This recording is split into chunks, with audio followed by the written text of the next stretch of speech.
we often say the next session is crucial. It hasn't felt in this Test match that there's been that same intensity until now, but the passage of play, as Russell suggested there, the hour after lunch. Whoever wins the next hour, Simon. Yeah. It's a big one, isn't it, Michael? Yeah, we got to that stage. Well, Sri Lanka have done so well to get themselves in this position. They've played with great control and discipline. Really good application in the second innings. Everything that we didn't see in the first innings from the Sri Lankan players. But they've given themselves a sniff. England know that they've still got the key. Sri Lanka will know that they really can't lose an hour from here. England possibly can still lose a couple of hours and win the Test match. So the pressure's really still on Sri Lanka. But when you've got the likes of Angelo Matthews, I just always remember that innings he played at Headingley in 2014. It was a remarkable innings where Sri Lanka were done and dusted, and then he just kind of shepherded the tail. Can't remember how many he ended 160 up with. 160, and then they obviously bowled England out on that last day. I remember a kind of a session that England had to bat on the fourth evening, if I remember rightly, and Harath got. I think it was Harath got Liam Plunkett out, the night watchman. Was he caught at cover or something? He was trying to launch it over the rugby stand. England fans will be hoping that England don't get themselves in that position again. But it's been a tremendous fight back by Sri Lanka. And as Russell Arnold's just said, the sun's shining. He described the pitch as usually when you walk on a pitch, you go looking for the rough marks and where the bowlers can kind of find a bit of hope from. Well, he was trying to find the good parts of the pitch. So that's what makes it remarkable in a way. That all the runs we've seen in the game, 421 England, 242 for 4. It's just the slow nature, isn't it? You lose the length just slightly as a spin bowler. It sits up. There's been no balls kind of scoot along the floor yet, or kind of go on with the arm. It's all been very consistent. So sometimes when it's spinning consistently as a player, it's very difficult when you first go in, but once you're used to that, it's quite nice to just know that it is spinning. You just kind of work with that, as long as you've got good foot movement and you can smother those full balls. And also your mindset has to be that every now and again one will probably spit, and you just hope that your name's not on it. Kushal Mendes, unfortunately for him, he got an absolute beauty from Jack Leach. Likes of Chandamal and Angelo Matthews, every time that delivery's arrived from Jack Leach, and it's only been every now and again, they've managed to miss those kind of deliveries. So we could be in for an absolute beauty here, Simon. What more could you hope for on a Sunday? What time is it? 7:10 on a Sunday morning. I've got my salmon flakes ready to go for breakfast. I've had an egg. Don't know what you haven't had your breakfast yet, Simon. Oh no, I had it before you got here, Michael. What, at 4:30? Up nice and early, yeah. I was hungry. What did you have? Well, I mean, muesli and blueberries and things. Very nice.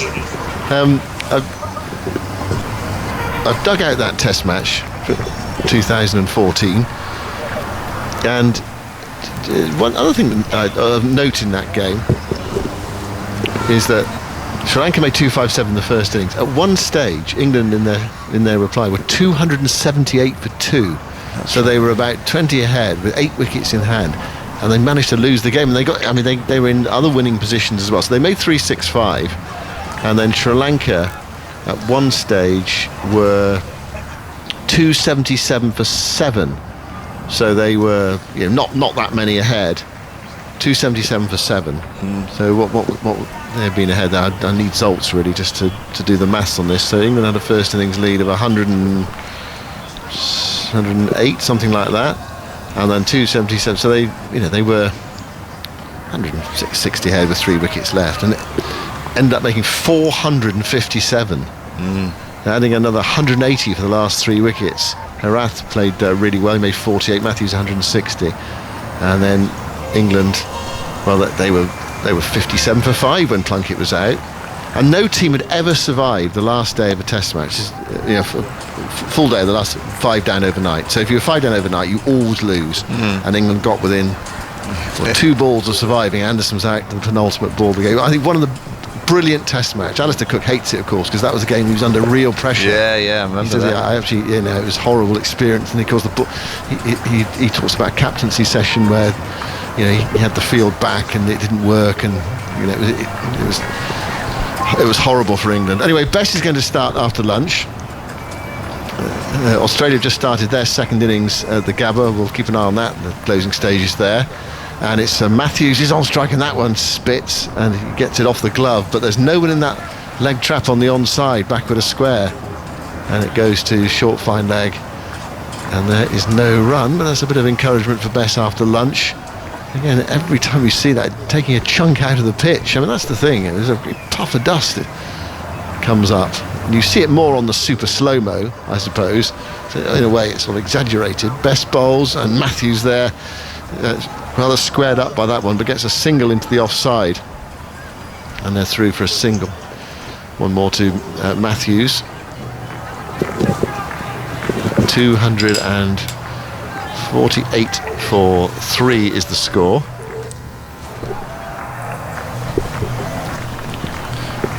I'm getting some sort of weird feedback. I'm not sure whether it's coming back through Zoom or something like that.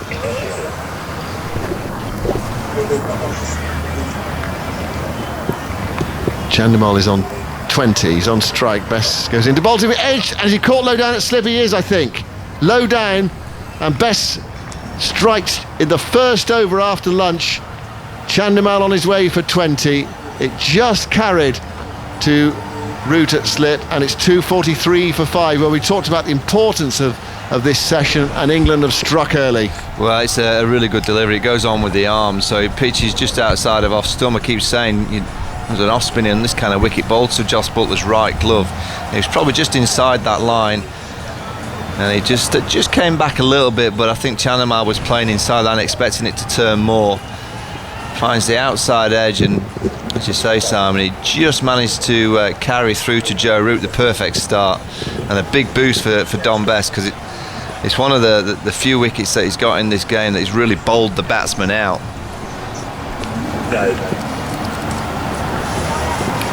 243 for 5 is the score. Something very weird is happening up here. We're hearing ourselves back about a second after we're speaking, possibly through your Zoom, Michael. I don't know. I thought it was my Zoom, but I think it might be yours. Yeah, it might be best worth leaving the meeting for a moment and seeing what happens. There we go. Well, real encouragement for Dom Bess straight after lunch. Just what he wanted. In a way, I mean, that's his first genuine wicket of the match. He's bowled a batsman out as opposed to having it given to him. Now Dick Weller, a left-hander, comes in, and against the off-break bowler, that should be a test fairly early on. Chandimal on his way for 20, and England now have taken their 3rd wicket of the day.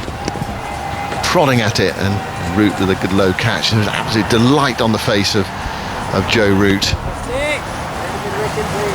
You feel there's enough there for the England spinners. Australia still haven't registered in their second innings at the Gabba. They're 33 runs ahead on first innings, with 2 days left in that match after today. See, this game here, Sam, it's interesting for Sri Lanka because they trail by 43, and what may happen is they may start to play a few more shots, realising that they've got to get a lead.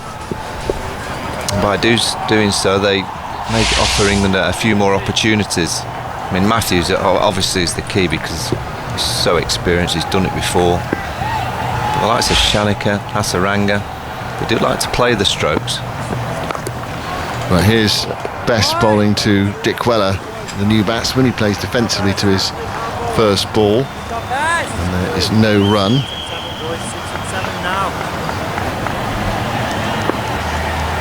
Bess again, round the wicket, slipping a short leg in for the new man, and Dick Weller goes back and forces that through the offside. He's off the mark straight away, hitting out towards deep cover. They run through for a single. Curran is there. Dick Weller is one of those players that before you know it can be on 30. He's quite an aggressive left-hander. 244 for 5 is the score. Saw him play well in the one-day matches, the white ball matches on England's last tour of Sri Lanka. He's a good player. Matthews is the man England really want. Here is Bess bowling to Matthews down the pitch, scuffing a drive through the vacant mid-on area up towards long on. It's another easy single. Lawrence picks it up. Matthews goes to 32 2 and keeps the bowling as well. That was the last ball of the over. Successful one for Bess. He's taken 2 for 55. So he's taken 7 wickets in the match. I think in a way that's the first wicket he can almost be really proud of and own, if you like. Strange thing to say. Yeah, that beats right. I think Mickey Arthur, the Sri Lankan coach, I was thinking, just can you get 100, just one more 100 partnership, and that'll take that lead to a very tricky one. I know it's easier said than done in this situation with the pressure on this kind of wicket, but Sri Lanka can get one more substantial partnership. It will make life very tricky for the England team. Randy Carrick, the supporter that's been out there 10 months, I know he's back in today on the fort. He had a Sri Lankan, the Sri Lankan supporter that used to carry the flag around everywhere. Oh yeah, I know who you mean. Percy, was it? Could have been, yeah. Yeah, I don't think. Right. I think Percy may have left us, and I saw Randy Carrick with a Sri Lankan equivalent of Percy on the fore. He was waving the flag, and I think Randy was socially distanced, I hope. Yeah, absolutely. They were certainly 2 meters away from each other. They were on like different kind of parts of the fort. It's such a shame, isn't it, that spectators aren't allowed in watching the fort, and the ground is always well populated as well. Lots of England supporters go to watch the Gaul Test match. It's one of the big features of a Sri Lanka tour. A bit like going, an Australian tour, going to the SCG or something like that. We're talking of Australia, breaking news: Australia have a run. They've got 1 run. Warner's off the mark. He's not been in great form, has he, in this series? He's had he just came back in that last day, injury problems as well. But that game in the balance at the Gabba, if they had 2 full days, imagine if India were able to get through Australia in this second innings. They all say third innings pressure. Australia got that lead though, small lead, 33 to build on. The other side of it is, can they get enough to put some pressure on India on the final day? With the weather around, suggestions of weather around, you wonder whether the draw is the big favourite there on what looks a decent pitch. But it's another big arm wrestle in what's been a fantastic series. Well, if India can get away from Australia with a draw, it's remarkable. From losing that first test at Adelaide, we bowled out for 36. Virat Kohli going home. Amount of injuries that they've had to cope with. Here's Broad going in to bowl to Matthews. Matthews comes forward, plays defensively into the offside. Sun on full beam now in the afternoon in Sri Lanka. Broad bowled how many overs did he bowl earlier? And he was at 4 or 3 overs at the start of the day's play, and we haven't seen him since with the ball. Yeah, Bumrah missing out with an injury this week, so it's been all against the Indians. That last ball from Stuart Broad to Matthews, it really was quite a long half volley, but Matthews just blocked it. So the mindset of the Sri Lankan batter so far to Stuart Broad is almost been like, just see him off. Don't give him any kind of opportunities. Broad bowls to Matthews outside the off stump. Matthews leans forward and lets it go through to Butler. England not over-attacking with Broad into the attack. It is still a fairly new ball. We're only in the 13th over with it. Broad hasn't bowled with a new ball today. Looks like just a slip. Yeah, I'm just looking at our TMS branch down at the Oval. It's usually around this time of day that they start to smile and get excited because a paper bag full of food generally arrives. I don't think it's arrived as yet, Simon. No, well, it might be Sunday morning. I don't know.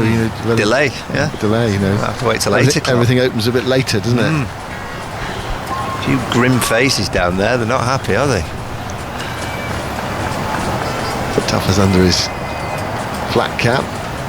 Daniel in his John Motson sheepskin coat. Big jacket. What a coat. Where'd you get them from? From John Motson, I presume. Is he the only one that's got them? I think so. Here's Matthews bowling, turned away by.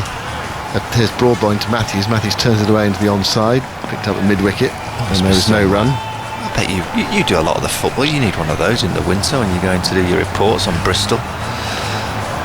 Up in the stands, up in the gantry when you have to when it's blowing a gale, you need one of those nice John Motto style jackets. It's a trademark, isn't it, of him? You can't possibly ape him. Do you think that's actually going against the rules? It could be, yeah. You shouldn't be allowed to wear that jacket. Broad bowling to Matthews. Matthews comes forward and sets off a single initially, and then realised it wasn't there and said no. It was rolling out towards mid-off. Have you ever had one like that? No, but I want one. I'm actually asking people on social media, get into how do we get a John Motson style coat? I want one. I'm going to get you one as well, Simon. You don't see them in the shops. Do you see them in the shops? Well, where do you get them? That's what I mean. That's what I'm asking. Where do you get a John Motson style coat? There must be some shops that sell them. Well, not at the moment, of course. Well, go online. Put John type in John Motson's. John Motson sheepskin coat. Where do you buy one? John Motson. Matthews plays defensively to Broad. Crab-like shot with that back foot out towards gully. No run. They're just switching on a Sunday morning and have picked up today 3 wickets. Are they? There's one here at 1,300 quid. Well, that's perhaps why not many people are wearing them. 410, 550. He's got a few quid down, hasn't he? I expect his is about 4th hand though. He's probably got it. Hand me down, do they? He probably got it from a charity shop, I imagine. It looks as if he did anyway. 2:45 for 5. I'll run you through the events of the day in just a moment. I know people are switching on the whole time. Broad moves in and bowls to Matthews outside the off stump. There's no stroke. Emble Denny, the night watchman, was caught by Sibley at a cover for naught early on off Bess. And then Tiramani with the new ball from Curran got one to just tickle the inside edge of Tiramani's bat. He'd been bowling a few away swingers and one just went on, or it came back in a fraction, came in with the angle, and Butler took the catch away to his right hand side. Tiramani out for a fine 111, and then since lunch Chandimal caught by Root low down at slip off Bess for 20. A big wicket for England as they look to wrap up this test match. Sri Lanka still fighting hard as they've done throughout this second innings. Had 93 overs and they're 245 for 5 on a much sunnier day in Gaul. It was overcast all day yesterday, but the sun's been out today. So in the heat of the afternoon, and here is Bess moving in to bowl to Dick Weller. Dick Weller plays defensively. There you go, Simon. That's I've got a picture of John Motson when he had his full lengther. Oh right, you can have full length ones as well, can you? That's John Motson's sheep. He'd have had every kind of. It's impeaching me. It's just that's at Adams Park. Here's Bess bowling, and that's played slightly uppishly by Dick Weller into the onside, putting a bottom hand there, went up towards mid-on, and there is no run. Adams Park, where's that? I don't know, never heard of it. Some Tom Noddy ground, is it? Well, we don't want to be rude to any of our listeners but one. Here's Bess bowling, and that's a huge heave from Dick Weller out towards deep mid-wicket. It's a chase round the boundary for... Who is it out there? It's Wood who sends in the return. And Dick Weller only gets 2 for that. That was a bit of a hoik against Bell. And that's how he plays, Dick Weller. He likes to be aggressive. But that's a better way of hitting it on the onside than the previous delivery when he was almost trying to just work it through mid-wicket with a pure full face of the bat. And he got a leading edge. He was fortunate not to take that back to Don Bess. The lap slog's the better way to play. Bess bowls, Dick Weller props forward. Going defensively back up the offside of the pitch. There is no run. 247 for 5 with those 2 runs. David Warner's moved to 13 from 12 deliveries, a few boundaries. Looks like he's come out with a mindset of striking as David Warner. A bit like another left-hander, Dick Weller, who plays the dab sweep there and gets it down fine. It's heading down towards the boundary. Bastow is after it. He'll pick it up inside the rope. Just to make sure the end of his boot doesn't clip the rope there. So is it me being unfair, but Johnny Bairstow's running style just seems to have changed somewhat. He just looks like he's sort of Beatles along. Yeah, it's a strange. He looks like he's slightly hunched, head like down. He needs a toilet. He's got tight hamstrings or thighs, I'm not sure. But he's a brilliant one-day fielder, isn't he? You see him around the boundary one-day cricket. Two so more there. Dynamic with those legs, they're not quite running as they would have. Well, he probably likes. Best to Dick Weller. Dick Weller propping forward, playing defensively into the offside. There's no run. Root slip, hoping for the outside edge. Are you slightly surprised with Dick Weller, the new man with best bowling? There's not a gully fielder. Yeah. The ball turning away from the outside edge. Yeah, I mean, quite surprised by quite a few of the fields, but generally, clearly he's a bit concerned about putting too many fielders around the bat because of the inconsistency of the spinners. So he's kind of having to have protection. He's having to have the cover point on the boundaries because of the short ball that's been arriving two, sometimes 3 times and over. He'd love to have the bat surrounded. He could guarantee that the ball was going to be landing in that full zone on a consistent basis. When you get to this kind of stage in Test cricket on these kind of wickets, it is a time when you actually think you need about 13 fielders. You're always looking around going, oh, I wish I could have another. That's why the game's so brilliant, isn't it? Because I think 11 is such a perfect number. I don't know how they ever settled on 11 all those years ago. Saltzman will know the answer to that. Yeah. That feeling there's enough of a gap for the batsman, but enough fielders if you get it right as a bowler. Here is Broad bowling, an absolute beauty. We have not seen many of those in this Test match, with the pace bowler taking it past the outside edge of the right-hander. That one went away. That's a beauty in it, the bounce. Magnificent from Broad. But breaking news from the Oval, our TMS branch, it's arrived. Oh, right. It has arrived. Well, that's good news, because Dan Norcross is about to pick up the commentary in a moment. It's exactly the same as yesterday. Yeah, the hash browns have arrived. The Oval branch are happy. Yeah, I'll do 5 more balls, Dan, and then it's all yours. Hurry up, Dan. Here's Broad going into bowl to Angelo Matthews, and Matthews turns that into the onside towards mid-wicket, picked up by Lawrence away to his right-hand side. Broad bowling the solitary slip, and then trying to keep it tight, build the pressure. They've got 5 wickets. I was saying earlier that if they could get 6 minimum by the time Sri Lanka have knocked them off, then that would be that's sort of a decent goal for them. Well, they need 1 more, 37 more runs. Let's look at Sri Lanka. They can bat the day out somehow. This game's... I'm trying to... How many overs left in the day? Well, we started with 61 had been bowled at the start. Broad goes in, bowls to Matthews. Matthews lets that one go by outside the off stump. Through to 64 Butler. left after this one. 64, I mean. 64 left. Sri Lanka can manage to bat 50 of them. You would think that the score at 3s, that'll give them a lead of around 120, with England having a tricky 7 or 8 overs tonight. I mean, they'll try and bat the day out if they can, but I think they'll take 50 from here on in. 120 lead. Digwella averages 30 in Test cricket. Broad goes in and bowls to him. Matthews up to Matthews. Matthews plays defensively into the onside. Digwella is in his 40th Test match.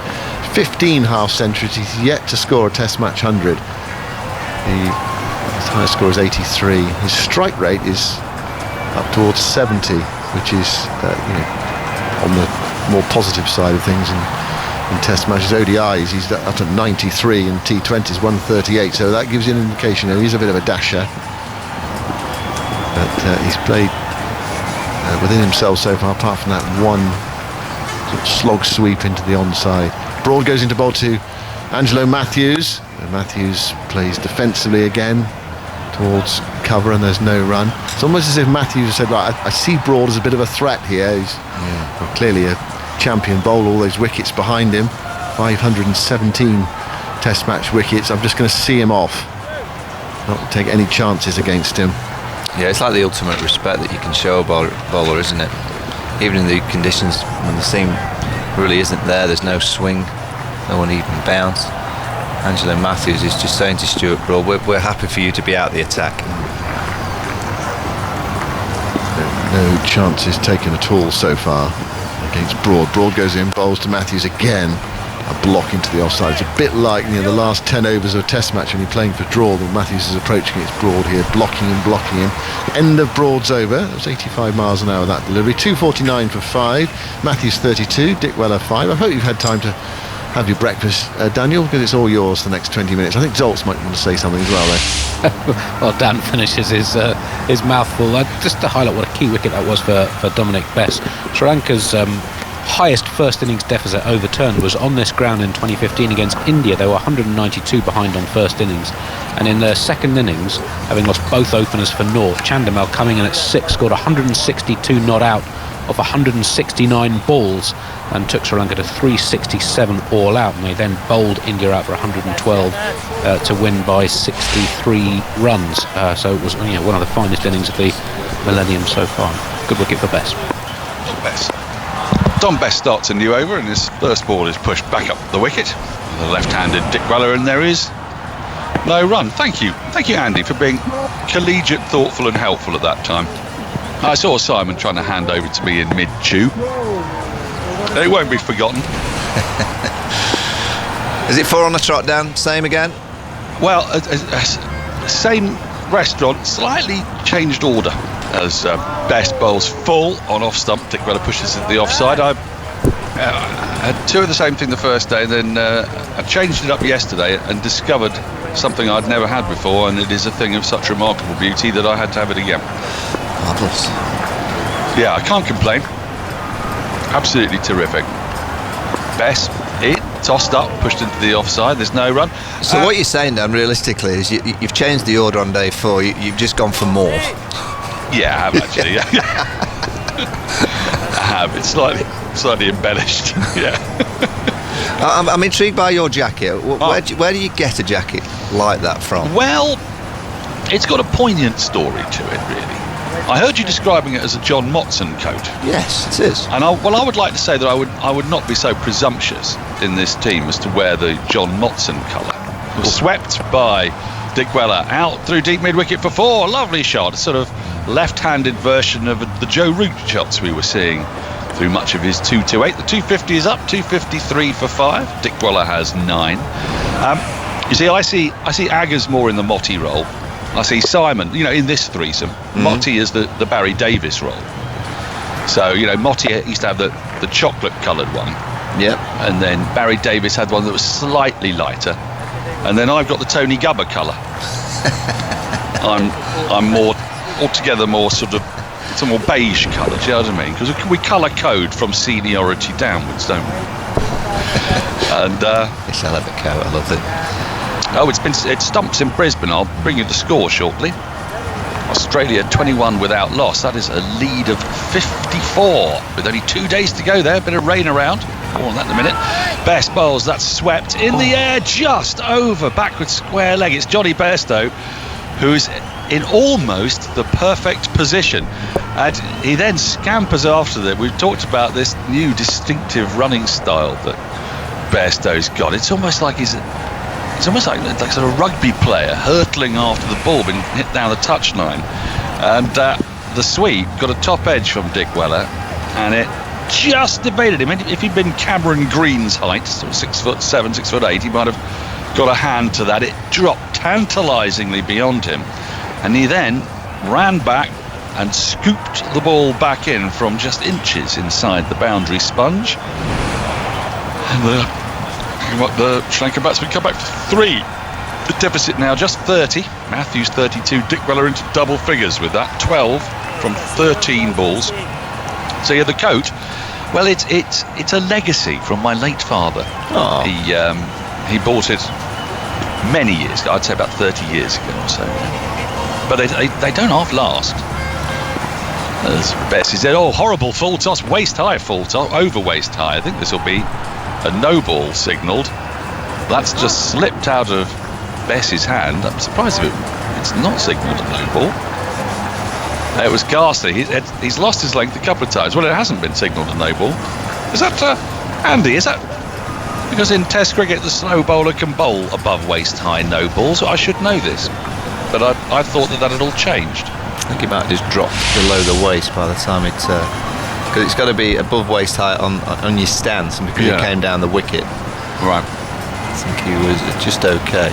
It's happened a couple of times, well, more than a couple of times to Bess. He's just lost the length by a very long way. Tough as was saying yesterday, it's a bit like somebody aiming for treble 20 and sort of hitting the ceiling. It's just, I don't know whether it's slipping off the end of his index finger or something. Do you remember Moeen Ali did it? But a few years back, And I remember being on commentary with Graham Swan, and he explained that he was trying to bowl a certain type of ball, and it was slipping off the end of his finger. And he was bowling these sort of moon balls, wasn't it? Sort of head height as Broad starts a new over into Matthews. On the pads, worked into the onside, fielded by Lawrence. There's no run, mid-wicket. Yeah, it sometimes happens. I think Moen's ball was that he was trying to bowl the doosra, the ball that goes away from the right-hander. And the nets had practiced it and it was coming out all right, and every time we tried it in the match, or from what we were watching, it kind of came out as a big juicy full toss. You could see what he was trying to do, whereas the Don Best delivery, I don't think he was trying anything, he just kind of got it wrong. Yeah, very, very wrong. It was around about waist height. 257 for 5. Ball goes through to the keeper in the channel from Broad to Matthews. There's no run. England, they made a breakthrough in the first over after lunch, and they really, with Dick Weller in, who they know is going to have a dart at it. I wouldn't say they've got an end open, have they, Michael? But they've got. You think they're going to get chances here? Yeah, I mean they should. You know, Sri Lanka are playing well, so you know you feel that opening partnership that Sri Lanka had, it's kind of sent confidence through the dressing room. They know it's a pitch that this is what they're brought up on this kind of pitch. They're not worried about a bit of spin. So they will all have scored plenty of runs on this kind of surface. It's just the pressure of the game and the situation they found themselves in. Deficit 29. Matthews lets this go by through to the keeper. No run. Broad's figures. All right, 14.3 overs, none for 13. Is that right? Yes, 9 maidens. I mean, this is incredible stuff from Broad, because he's actually also really, he's bowling in this channel we don't see too much of in Sri Lanka. It's the same channel he would bowl in England, and he's getting a little bit of away movement. He's beaten the bat a couple of times. Matthews is grinning at him as if to say, I know you're my obstacle, I'm just going to play you out. Here is Broad. Matthews on 33, the deficit just 29. It's defended from the crease by Matthews, really deliberately. He's being exceptionally careful when Broad is bowling at the moment, is Matthews. And I get the feeling that Broad would very much like to be bowling at Dick Weller. I don't think he'll be behaving quite such a circumspect fashion, do you think? No, Dick Weller's a stroke maker. Well, Matthews is, but I think he's just decided that Broad's too dangerous. So he's not willing to take any risks. And he also knows, if he gets Broad out of the attack, there's going to be potentially a spinner that comes on that he'll fancy and fancy scoring faster off.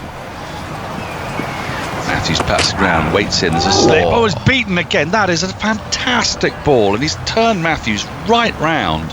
He's come in from slightly wide of the crease and then bowled the perfect leg cutter on a pitch that you wouldn't think was responsive to such a ball. And Matthews is very, very lucky not to get an edge on that. That has missed the outside edge by a whisker. And if I tell you, Matthews' back leg advanced beyond his front leg. He was so unbalanced and turned round. That's gone like a leg break off the pitch by Broad. Is it? Brilliant bowler, isn't he? Yeah, leg cutter. He just kind of rolls his fingers down the left side of the ball, so it was completely what Stuart Broad was trying to do. Well, England don't have a leg break bowler, but they've got a fast leg break bowler outside the off stump, wider this time. Through to the keeper, end of the 97th over the Sri Lankan innings at 257 for 5. Matthews 33. Dick Weller has 12. We're going to say goodbye to Mike, I've just noticed your beanie. It's a different one today, isn't it? Yeah, I've gone back to day one. Day one, right. Yeah. Trying to get wickets. Yeah. Right. You read it completely. Well, I did the same thing, Michael. I got the blue jumper on for exactly the same reason. I've gone back to the same pants and everything. Oh, lovely. Great detail. Thank you, Michael. We're going to welcome Phil Tufnell. Welcome. Hello. Life How's is good. Fruit salad? Yes, life is good. Life is good.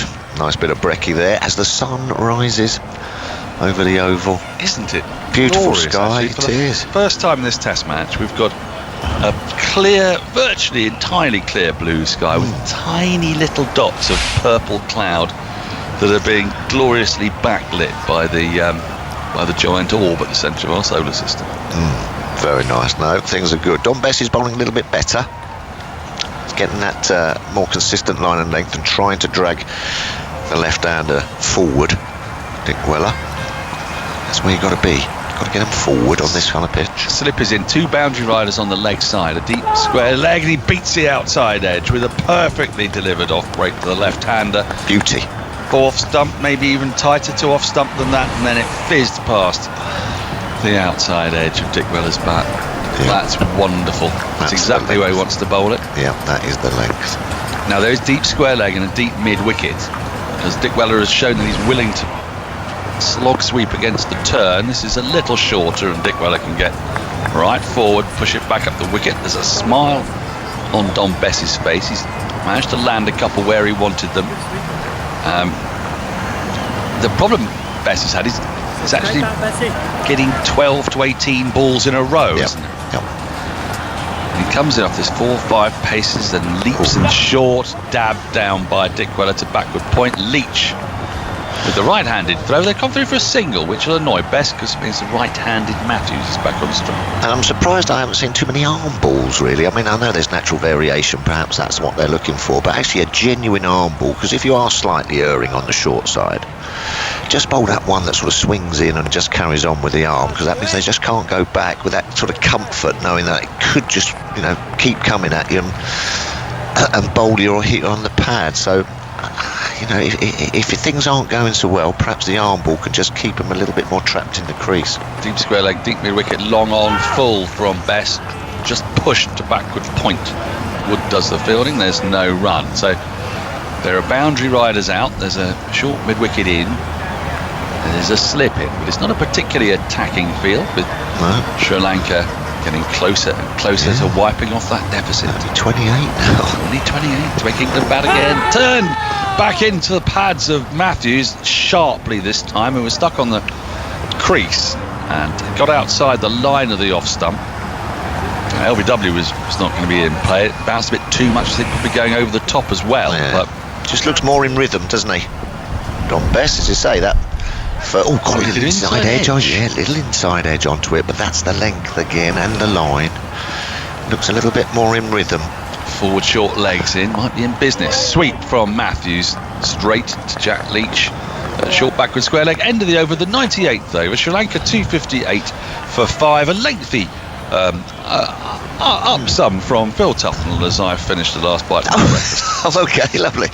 Lovely, yeah, no, looking slightly more in rhythm there, Dom Bess. I mean, we've been banging on about it a bit, haven't we? But the guys haven't had much bowling, haven't had many overs under the belt with these strange times that we're all living in. So it does take a bit of time as a spinner just to get in that groove and feel that, you know where the ball's going to be landing. Nothing worse than you're not quite 100% sure in yourself about where the ball's going to be sort of landed down the other end. But better signs for Dom Bess there. I think he's bowled all right today.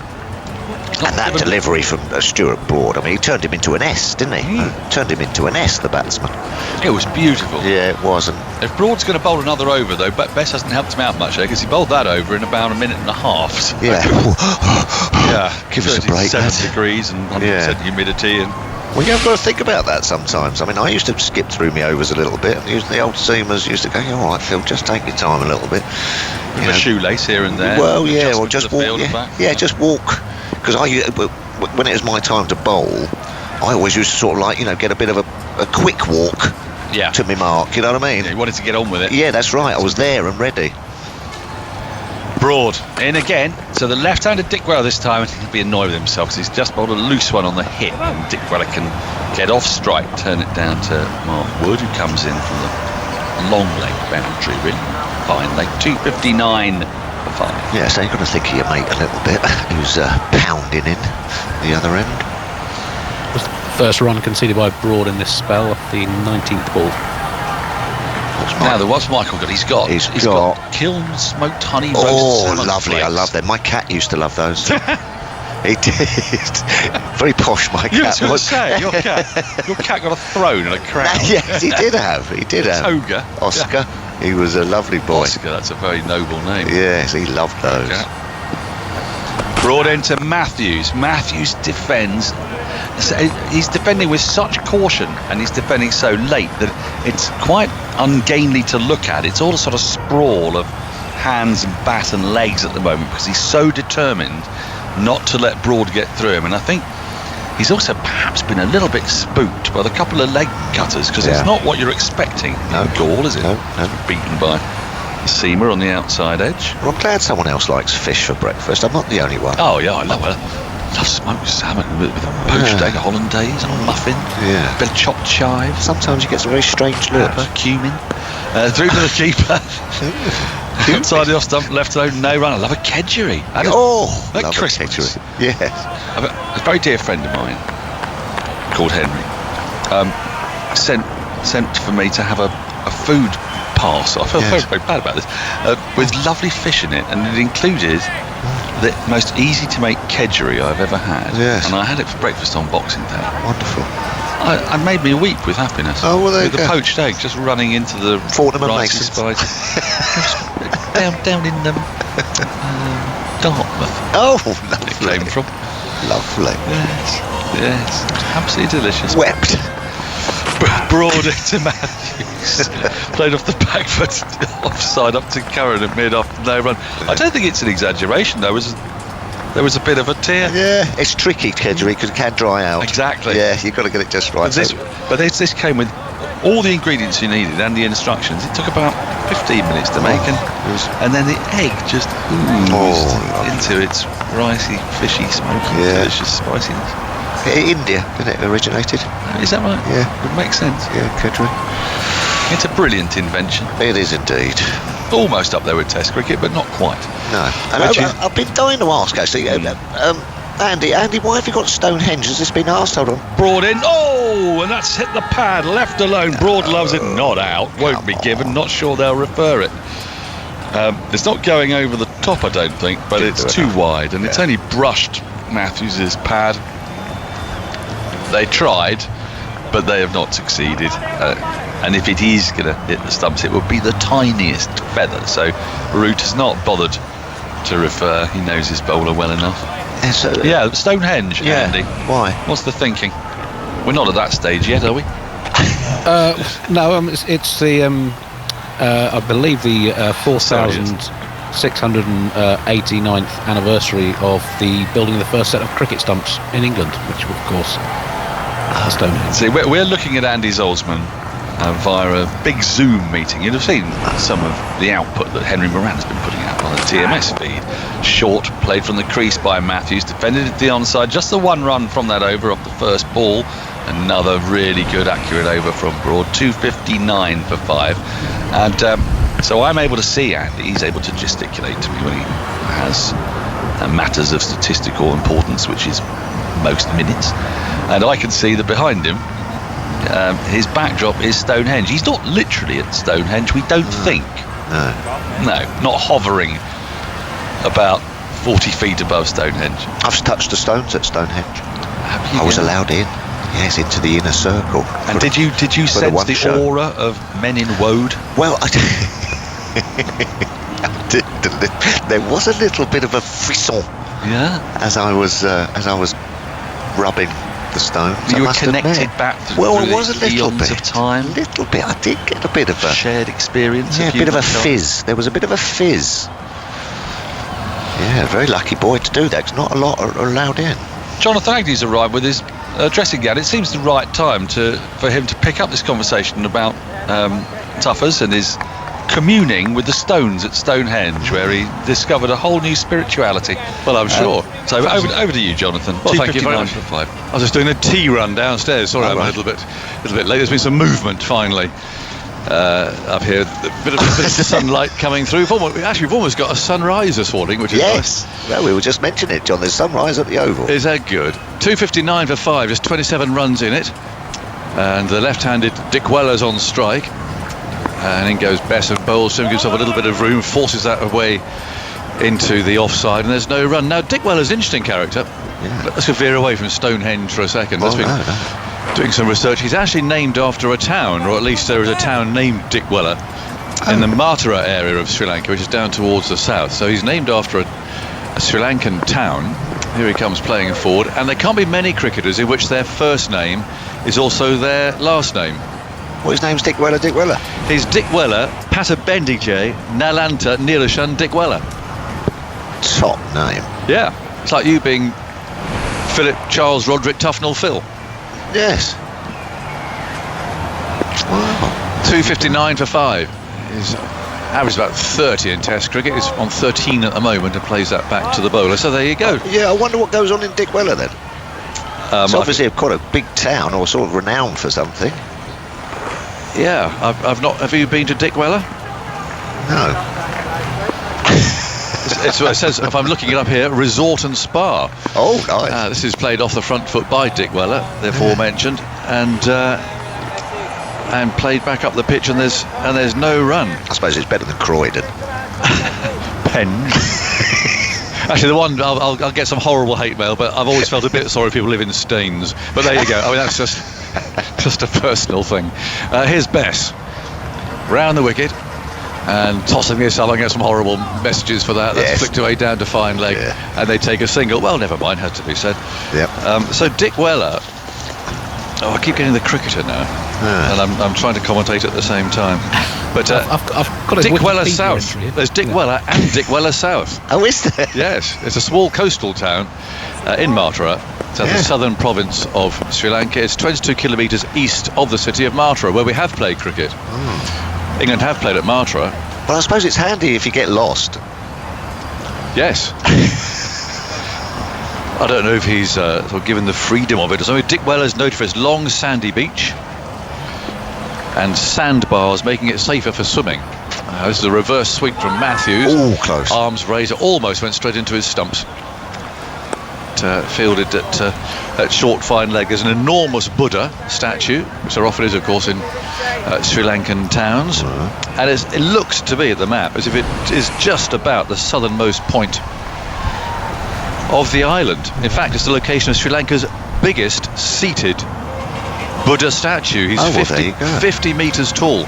Well, that might be the reason for the sort of name. Yep. Market day is Saturday. As always. If you are going to, well, no, it's Tuesday in Melton Mowbray. Dick Weller Market's held next to the beach. It sounds a lovely place. Yeah. It was rebuilt after the destruction of the tsunami. Unfortunately, the market was not open that day. I mean, that really must be an appalling thought. Yeah. And it looks very colourful. Lots of Buddhist festivals and so on. And the beach looks lovely. So there we are. That gives you a little bit of Dick Weller news. England want him out, whatever happens. They do. Go back to the market as far as they're concerned. 14 not out. 260 for 5. Broad. On his way now. He comes to the bowl to Dick Weller, who just pushes away defensively, plays that out to cover. And there's no run. You strike me as an Earl Grey man, because you said you'd just been on the tea run. Oh no, it wasn't for me. Oh. Okay. No, there's been some stirrings below. So. Well, that's very good of you. Well, I thought I'd better do it. Yeah, good man. Dogs up, are they? Are the dogs up? Well, I've had one with me all morning. Oh right. But the others tend to be. Once I leave the bed, they seize the opportunity. Oh, they jump in, do they? Oh yeah. Oh, absolutely. In goes Broad over the wicket, bowls, and Dick Weller's turning into the leg side. This time out to mid wicket, and there's no run. Yes, afraid so. That's quite snuggly, isn't it? yes. Love your dogs. Yeah, they're good. The run off the first ball of Broad's last over was in fact signalled leg by, so he still hasn't conceded a run off the bat in 26 balls in this spell. It is absolutely. I was looking at this pitch map earlier on. It's just incredible, and you just say if England's spinners had bowled with the same accuracy, I think the game would have been done by now. Yeah, that make you right. What are they going to do? It's really difficult. It's what, 6 Test matches. Yeah. Here's Broad, and Dick Weller plays into the leg side. And Broad stares at him. Still a dot ball. Well, I was saying, As just before, I know that they haven't got a lot of bowling under their belt, with the situations and what have you, so there's a little bit of an excuse there, but I think it comes down to just repetition in the nets, Yeah. It's as simple as that, or unless there is a slight little sort of kink or a little flaw in an action sometimes that can make you just get it wrong, but it just comes down to bump, bump, da-dum, dum, dum. Well, it does sound incredibly simple, and of course it's not. And there are batsmen who try and put you off and everything else. But of course. Actually, on this sort of pitch, all you want to do is run up and bowl 6 balls in the same place. Yeah. No other plans. No. You haven't got to worry about anything else, not because if you at all. bowl all the balls there, the odd arm ball, something. arm ball or something, or just fiddle about a little bit, but it's just repetition. Yeah, accuracy. Yes. Of which the spin bowler should, that is in it. That's what you need in your armoury. Yeah. Broad's coming round the wicket now. He's on his way from the fort end. There's one slip there as he bowls just outside the off stump. It's a good lead from Dick Weller. Broad pursing his lips and staring at him, saying, "Why didn't you play at that?" And Dick Weller's saying, "Well, there are 2 leaves. There's a good leave and a bad leave, and that was a good one." Well, they have got Verdi, haven't they? There. Yes. Mason Crane. Yeah. Parkinson. Parkinson. Yeah. They do have, and Moeen, of course. Well, of course. They do have options. Yeah. But listen, he's got a 5 in the first innings, and a couple of wickets in the second, Dick. But I think even, and same with Jack Leach. I was listening to him last night after the game. He was just saying that he was searching, just searching a bit. Broad, long strides, gallops in. Oh, he's going to concede a run there. He's turned away off the pads. Disappointed. Down to long leg, the angle there, enabling Dick Weller to flick that away into that large gap. It takes the deficit to 25 now, with 5 wickets left. Shanaka. Decent. Yeah, he can bat. Zaranga, he's got a half century. Yeah. Then it sort of fades away a bit. But there is some support there. If Matthews, as we know, if we saw at Headingley that time, he could go up a gear. Oh, yeah. And be very difficult to bowl. So he will have support. Could have support. I think I could get rid of it. Blue skies in Gaul, I'm pleased to report. And in comes Broad again, bowls, and Matthews carefully and defiantly forward. Broad fields, has a look at the ball and tosses it away, so he doesn't like the look of it very much. No, they're just seeing him off, and I think Broady knows that as well. We might have a problem here. We've got a... Sorry, I think I might be right. No, Tino arrived and started... Oh, here he is. I'm afraid. There's my boy. It's the moment you've been waiting for. It's my boy. Tino, there's no need for that. Like when John Arlott brought his iguana in. Well, there are 2 things that normally provoke that. One is the theme tune to Test Match Special, which is a bit tricky, or it's the second verse of Scouting for Girls, She's So Lovely. Yeah. So I don't know what started him off here, but it's an interesting contrast. It's always just the second verse. Anyway, boy, I know, it's nice to see you. Mum's gone away, hasn't she? So come to see me now. How's he getting on with Bumble? Oh, well, he doesn't. His son doesn't like him very much. I know. Settle down, boy. Settle down. Settle down. This is the trials of doing this from home. Oh, go on, play the TMS theme tune. Well, he's gone now. He's off. Oh, is it? He's popped off, has he? Breakfast time. Andy. Cricketers just put up a tweet about Dom Bess's bowling since lunch. 52% of his deliveries have been on what they define as a good line and length since lunch. Before that, in this match, he hadn't gone over 34% in any session. His best bowling, and I think I could see this thing. Oh, that's an incredible misfield there from Sibley. Yeah. A dribbler he just missed it, and I think they would have taken a run anyway. Whether he just lifted his eyes to see if that was going to happen, I'm not sure. It's 8 o'clock. Good morning, everybody. Morning. Where have you been? We've been here for 4 hours, more or less, and watching some fascinating cricket, because Sri Lanka are now 24 behind. They've got 5 wickets left, so England have managed to take 3 today, but it's still very much a game on. We'll give you more details in a second. We've got Bess bowling to Matthews, who's still there. He's on 33. He turns that to short leg. They took the night watchman out in the second over, and he was caught at cover off Bess, just off a short ball for a duck.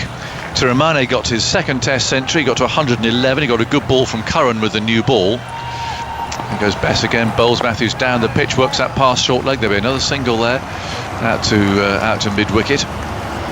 So he was out for 111. That's 210 for 4. Good partnership between Matthews and Chandimal, and that was ended by Dom Bess just after lunch. It was a very good catch from Root at slip, actually.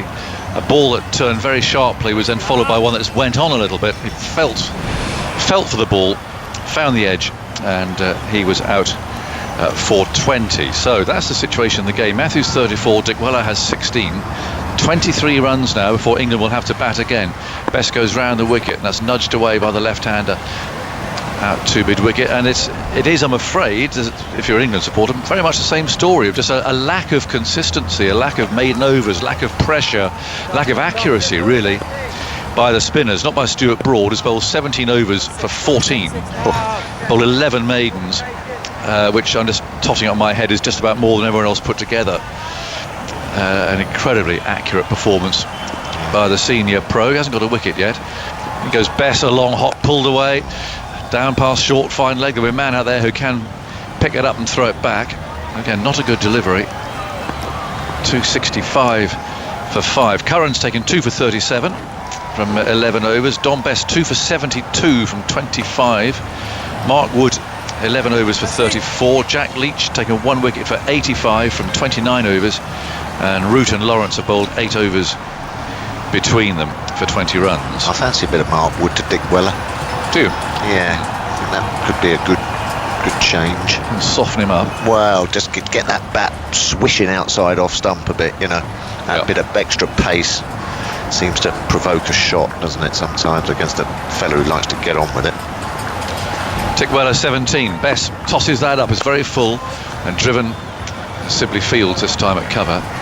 And it's the end of the over. 265 for 5, 21 runs. That's all that separates it. For our 8 o'clockers, it's a lovely day at Gaul. Hopefully we'll get all the way through today. Still lots of cricket to come.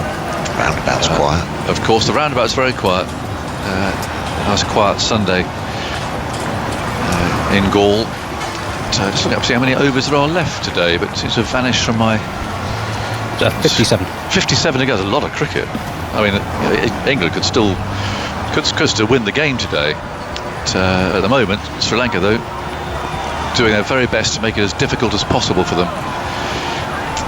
But it does look a lovely day there. A little more cheerful and brighter than it does out of my window up here this morning, although actually there is some clear sky over there in the east, so that's nice. How's the oval looking, Tuffers? Yeah, nice, yeah. Bit of clouds just come rolling in, but there's a bit of a red sky in the morning. Shepherd's morning, I think it is, isn't it? Yeah. Many aeroplanes overhead, or no. is there much? No, that's always a feature of the oval, isn't it? No, that's right. You love it here, don't you? Well, spotting them as they're coming in. They turn over, don't they, as you go into Heathrow? No, I haven't seen one. Sign of the times. Yeah. Mark Wood's coming back for a burst. Yes, I fancied that. You did, you called that one, Tuffers. He hasn't had a look at this second new ball yet. It must be difficult for the seamers, because you know you can only really bowl 3 or 4 overs in a spell, and you know that spells your lot, don't you? Really, you've got to go through your variations. You've got to get yourself right in the rhythm very, very quickly. I asked Sam Curran that last night. Actually, we interviewed him about how do you view a spell? Yeah. Is it purely containment? Are you trying to get wickets, in which case it might be a bit expensive? Here's Wood bowling his first ball. He's got Matthews hopping round a bit there in the crease. That struck him on the leg. Matthews doesn't like facing Wood very much either. No. He's giving it everything. So it's that combination, because you know you can't give any runs away. I mean, Broad in a way has bowled the perfect seamers spells here, except he hasn't taken a wicket, that's all. But he's given nothing away. He's given some control, so the spinners can have a bit of a breather, and Root could do something else. But it's Curran who's taken the 2 wickets. In goes Wood, bowls, and Matthews, as he tends to do, looks to flick that away into the leg side. So the ball ends up trickling to mid-off. I've got a nice tweet here from Ozzy. It says, "Is Dick Weller any relation to Paul?" Oh dear, they're starting early, are they? Yes, they are. Well, that's okay. Been up for quite a while, I think, Ozzy. Now, here we go. Thank you to Rookie De Silva, who's a league umpire from just up the road from me at Nottingham. Hello, Rookie. Dick Weller means Long Beach in St Helens, so there you go. There you go. Rather a nice name, that. Here's Wood again, bowling, flick this time firmly to mid-on. That's a lovely name to have, isn't it? Yeah, Long Beach. Long Beach, and he likes it so much he's called it twice. Yes, extra long. Yeah. I think Philip's it means a lover of horses. Is it? Oh, I'm getting a thumbs up from Dan there. What, Philip as in our Philip, you mean? As in me, Philip. Yours, yes. Well, okay. It's my first name, John. Yeah, it's my second name. I know, sorry. I was starting to get to grips with that. In goes Wood, over the wicket, bowls, and Matthews forward, head right over this, on that front foot, plays down to mid-off. Oh, you a Philip? Well, I'm a middle Philip. My dad's a Philip, yes. Oh, lovely. Yeah, there you go. So are you a lover of horses? You've got an interest in... Yes, I have. I don't mind horses. Yeah, no, lovely creatures, aren't they? Yeah. You know, but everyone loves a horse, don't they? What's your horse? It's your My Dorney, was it? Your yes, racehorse? that didn't do so well. No. It's still running. No, yes, that's right. She's still running somewhere. She's having a nice time in a field somewhere, just chilling out now, I think. That's quite a short career, was it? It was, yeah. One outing. It was one outing. Well, never mind. Nah. I'm sure did you enjoy the occasion? It Very goes much Wood, so. bowls over the wicket, and again Matthews finds Sibley at cover. Looking solid at the moment. They all have different names. There are meanings, don't they? Names, you know. Very good. Long Beach, that's a beaut. It is really nice, that. How many England cricketers have been named after English towns and cities? I can't think of many at the moment. I'm going to cheat with Jerry Lester.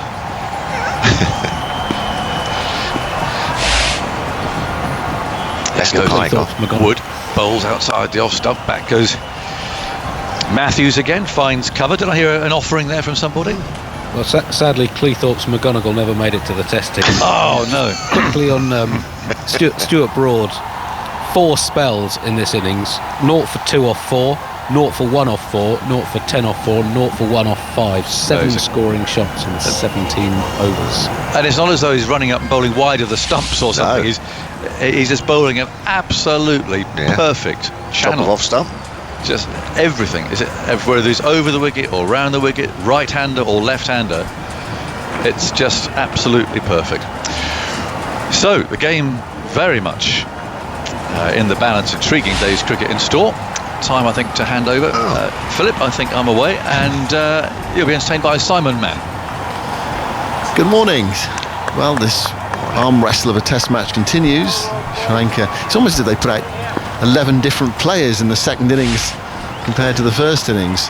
Here's best bowling to Dick Weller. Dick Weller is forward, thickish outside edge along the ground, and no pace in the pitch, so it just rolled along the ground into the offside. When you have a session like the Sri Lankans did in that first day, it does sting you as a professional. You know, you can sit there and make all the excuses you like, but they would have known that, you know, they made some horrific shot selections and run outs and all that. Best bowl to Dick Weller, guided sweep. Not trying to hit it too hard, taking it from outside the off stump. Goes to deep back with square leg for a single. Yeah, you feel a bit embarrassed of yourselves, really, so must do better, and they have done. They've applied themselves well. And they're giving themselves a chance, well, first of a lead, making England bat again. And then after that, of course, just try to play with England's mind. And it all starts, doesn't it, from an opening partnership. It really does. If you can get early wickets. Best bowls to Matthews, who goes back and turns that away into the hands of the short leg fielder on the bounce. It's a long slog back, isn't it? But it's just the dressing room feels, you know, they see that it can be done. And yeah, nice opening partnership, gives you half a chance. It's 101, that opening stand between Tiramani and Pereira. Best bowls to Matthews. Matthews gets a ball on off stump, which he defends. That's showing the full face of the bat to the bowler. Best taken 2 for 74. And his 27th over got that huge wicket of Chandimal. First over, bowled after lunch. Chandimal caught it slip for 20, but nothing since then for England. That was about an hour ago now. Best bowls to Matthews, and Matthews tries to flick that away, hit inside edge onto his boot or his pad. Goes away into the offside. That's not really a kind of, hands-on head and everyone, you know what I mean? It was a short delivery going down the leg side, which he's just hit into his boot, you know what I mean? But then everyone's got their hands on their head and everything, I know exactly what you mean. Yeah. A slip and a short leg in. Best bowls to Matthews. He's down the pitch this time, flicking it to short mid wicket, where it's picked up by Bairstow on his knees there in the dust. And that's the end of Best's over. So 27 overs, 2 for 74. Sri Lanka 266 for 5, which means they're 20 runs behind. What England have done well since lunch is dry up the runs. So they've not got away, Sri Lanka. And they picked up that 1 wicket as well. 3 to go today, with Tiramani out for 111, Embledenia for 0 early on, and then Chandimal straight after lunch for 20. It's one of those really strange games, Tuffers. I was talking to Michael about this. I mean, the game could be over in an hour. Oh yes. Or it could be over in about, it could be over 6. or tomorrow afternoon, or Sri Lankan time, or tomorrow evening. It's a fascinating game. We don't quite know where it's going to go yet. I mean, it's felt for a long time as though England are going to go on and win the game, but Sri Lanka have making it tough for them, and that actually bodes well for the second game as well. Showed some resistance. Just before I go, I've got one for you. Cricketers named after places. Phil Newport. I thank you. You must have played with Phil Newport, didn't you? Yes, I did. Yeah, played it, I think, Perth. Yeah, I think so. I'll keep them coming. 266 for 5. Who's joining me now then? Is it Ebony? Hello. If you're going to us, hello, Ebony. Hello. Tuffers is well, I had 3 minutes down, so I was kind of like sat back in my chair. Oh, sorry, No. I'm a little bit premature. No, it's fine. I was enjoying the comms. I was enjoying the locations you were talking about. Well, there's a Rainford. Well, also there's Liverpool. a Brent as well, isn't there? There's a Brent. Yeah. So is it you or Tuffers? Here's Wood bowling round the wicket to Dick Weller, very full on the stumps, and Dick Weller digs it out into the onside up towards mid-on. Tuffers is getting his coffee. He's gone. He's good. I'm in with you. Well, it's great to have you with me. What have you made of it today, Ebony? Yeah, look, I think the credit I'm giving to is Sri Lanka, really, just in the sense that they have applied themselves. I think they've won maybe since yesterday 3 out of the 4 sessions, I would say. From the bowling performance through to the way they've dug in. Again, it's difficult with the bowlers. I think the spin. Here's Wood bowling to Dick Weller. Dick Weller plays that firmly back up the offside of the pitch. Wood stops in his follow through. Yeah, the spin I've heard you guys talking about, and I kind of, I agree with that. I think that, Bess has looked better in this session, and that wicket he got out was nice. He got a couple in the air and then one to really fizz that got the outside edge. So there's been an improvement in this session, but overall the consistency is still lacking a bit. I think Broad's bowled beautifully. The conditions that don't suit him, he's dried up the runs. He's still found a little bit of movement here and there off a surface that's not conducive. It was a really impressive spell after lunch from Broad. Here's Wood bowling very full, dug out by Dick Weller with an open face, playing it away towards backward point, and there is no run. What were his figures, Zoltz, in that post-lunch spell from Stuart Broad? 5 overs, 4 maidens, 0 for 1. And he also did something that not many of the pace bowlers have done in this match, and it's take the ball past the outside edge. He didn't just do it once to Matthews, he did it twice. But no edge found. One edge that has been found today was that inside edge of Tiramani's bat through to Butler. Curran with the new ball. Sri Lanka 20 behind, 5 wickets left. A day and a half left. And Wood still looking for his first wicket of the match. He bowled 6 overs, 1 maiden, 0 for 21 in the first innings, 0 for 34. His 13th over in the second. Is now changing the field. They looked at that, playing in a fly slip or a fly third man. He's almost directly behind first slip, close to the boundary. So what are we going to get here? Some short stuff to Dick Weller. Root improvising. getting that thought in Dick Weller's mind anyway about the short ball. Wood goes in and bowls full, and he gets to Dick Weller to drive at that, and it goes through on the second bounce. It must have been a slower ball from Wood, rolling his hands over it. Maybe a bit of a double bluff there. Yeah, definitely. Like you say, sending that man back, getting them thinking about whether there's going to be a ball that could have taken that top outside edge, and then he bowls. It was a slower one, wasn't it? Rolled his wrist around. It was a beautiful off break, actually. It really went as well. Wood's been talking about getting more variation into his bowling. He said, I accept, you can charge in and bowl at 90 miles an hour, but batsmen these days are accomplished at playing 90 miles an hour unless you make them think a bit and do something with it. So that's something he's been working on, and you saw it there. Wood goes in, bowls a short ball down the leg side to Dick Weller. He's got his radar wrong there. It's just it's actually good, isn't it? Putting the thought in Dick Weller's mind about the short ball coming down, and with the fly slip or fly third man in there. Makes him think. Dick Weller's there on 18. These two came together at 2:43 for 5 in the 92nd over. So what, they're in 13th over their partnership, and they've only scored 22 runs. 23 runs. It's a tight, tense battle out there. Dick Weller waits, bat raised. Wood goes into bowl to him, and Dick Weller pushes that away into the offside out towards point. Oh, and there's a misfield out there. We've seen so many misfields in this game. It's actually going to cost Wood 2 runs. It was Bess who went to field it and then ended up pushing it towards deep extra cover. Had to chase after it himself on this hot afternoon in Gaul. You can see the sweat on Wood's face after that over. So 13 overs for 36. 268 for 5. Sri Lanka 18 runs behind. Place names as cricketers. Zach Crawley, of course, yeah. Oh, Crawley, yeah. Arthur Shrewsbury. Yeah. 19th century legend. Sorry, I had 2 people speaking at the same time there. What did you say, something, Zoltz? Arthur Shrewsbury. Yeah. Going to suggest 19th century opening batsman. Devon Malcolm's been suggested by Tony Parker on Twitter. Devon, yeah. Cosmo says Desmond Haynes and Gordon Greenwich. Greenwich. Although is Greenwich spelt? Oh, wait, do you know why I was given that information? I hesitated. I just could not get Greenwich at all. But of course, eventually it's come to me. Yeah, it's the spelling that's so different. It's different, yeah. When I see Gordon Greenwich, I just immediately think of the way it's spelt. But yeah, rather than Greenwich. Greenwich. Anywhere called Man? Isle of Man, but again, that's spelt different, isn't it? Yeah, it's one N. Yeah. Steve Norris has suggested Ian Salisbury. This comes from Dick Weller. People will be listening to this and we've woken up with something. What on earth are we talking about? Mind you, they probably think that most of the time. Dick Weller is named after where he's come from. So his first name is Dick Weller and his second name is Dick Weller.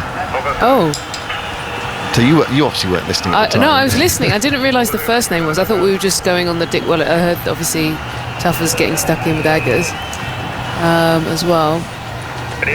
Yeah, his name is Dick Weller, Tatabenigi Dilantha Nirashan Dick Weller. Oh, okay. I thought his first name was Nirashan. So. Well, he's got 5 names before Dick Weller, 4 names before Dick Weller, and those I'm not going to go through them again, but.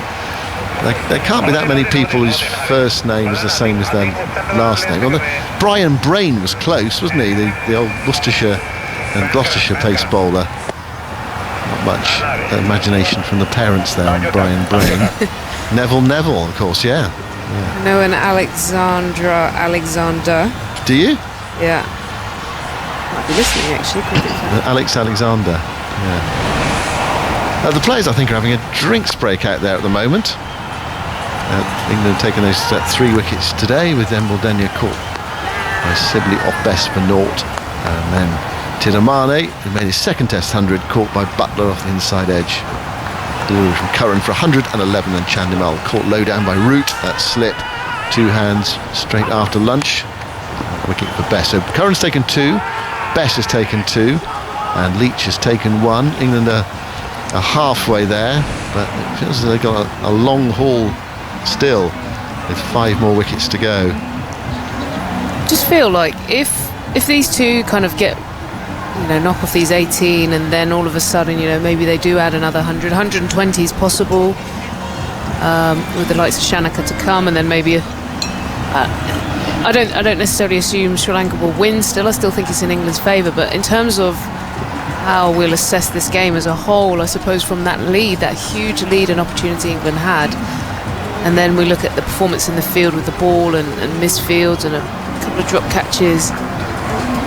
No, overall it doesn't feel like the game it did feel like it was going to be for England straight away. I thought it was coming out the blocks 2021 with a bang, and now it just feels a little bit more like there's a lot of work, and the spin in particular has got a lot of work to do. Farley recommends Rakeem Cornwall. There are plenty of them, aren't there, actually? Once you started on this, there are loads of place names, the surnames. I think it is cricket in the subcontinent, actually, though, Ebbs, isn't it? I mean, it happens slow. You really need 5 days, I think, for games in the subcontinent. You get slow pitches, slow turners, and it takes a long time for.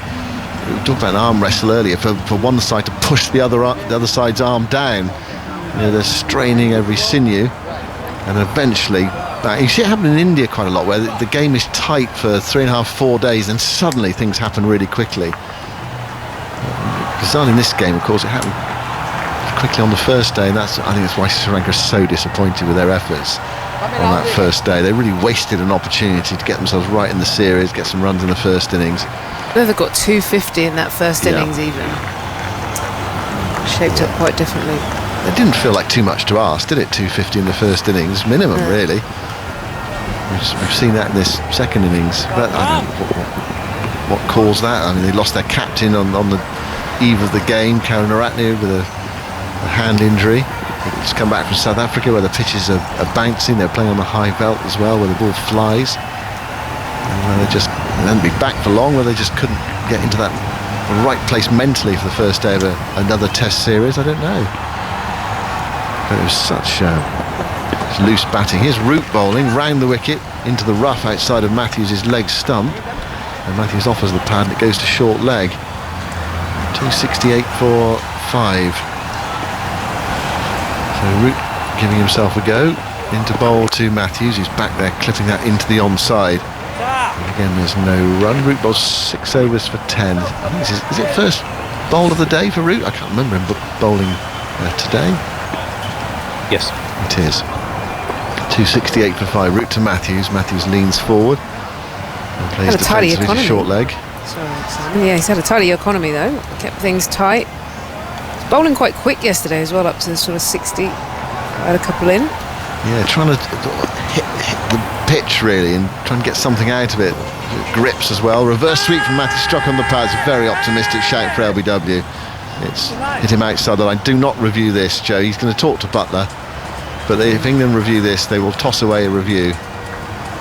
They are chatting about it. Time was going down 6, 5, and then well done. Good judgment. Because the umpire actually there gave them a big clue. He just said, rather than saying not out, he said not out, and it was outside leg stumped. And his hand signalled quite early. It was miles outside, wasn't it? Yeah, no chance of that being LBW. You can see why they shouted though. Sometimes you do it to get into the batsman's mind. Root bowls, forward goes Matthews, and that's a slightly better shout for LBW, because Root's bowling round the wicket, but he's looking to straighten it onto the pad, but Matthews was a long way down. He was only slightly better in that the other one was out. No way was it out. There might have been a fraction of bat in that as well as Matthews came down. But Root did get it to straighten.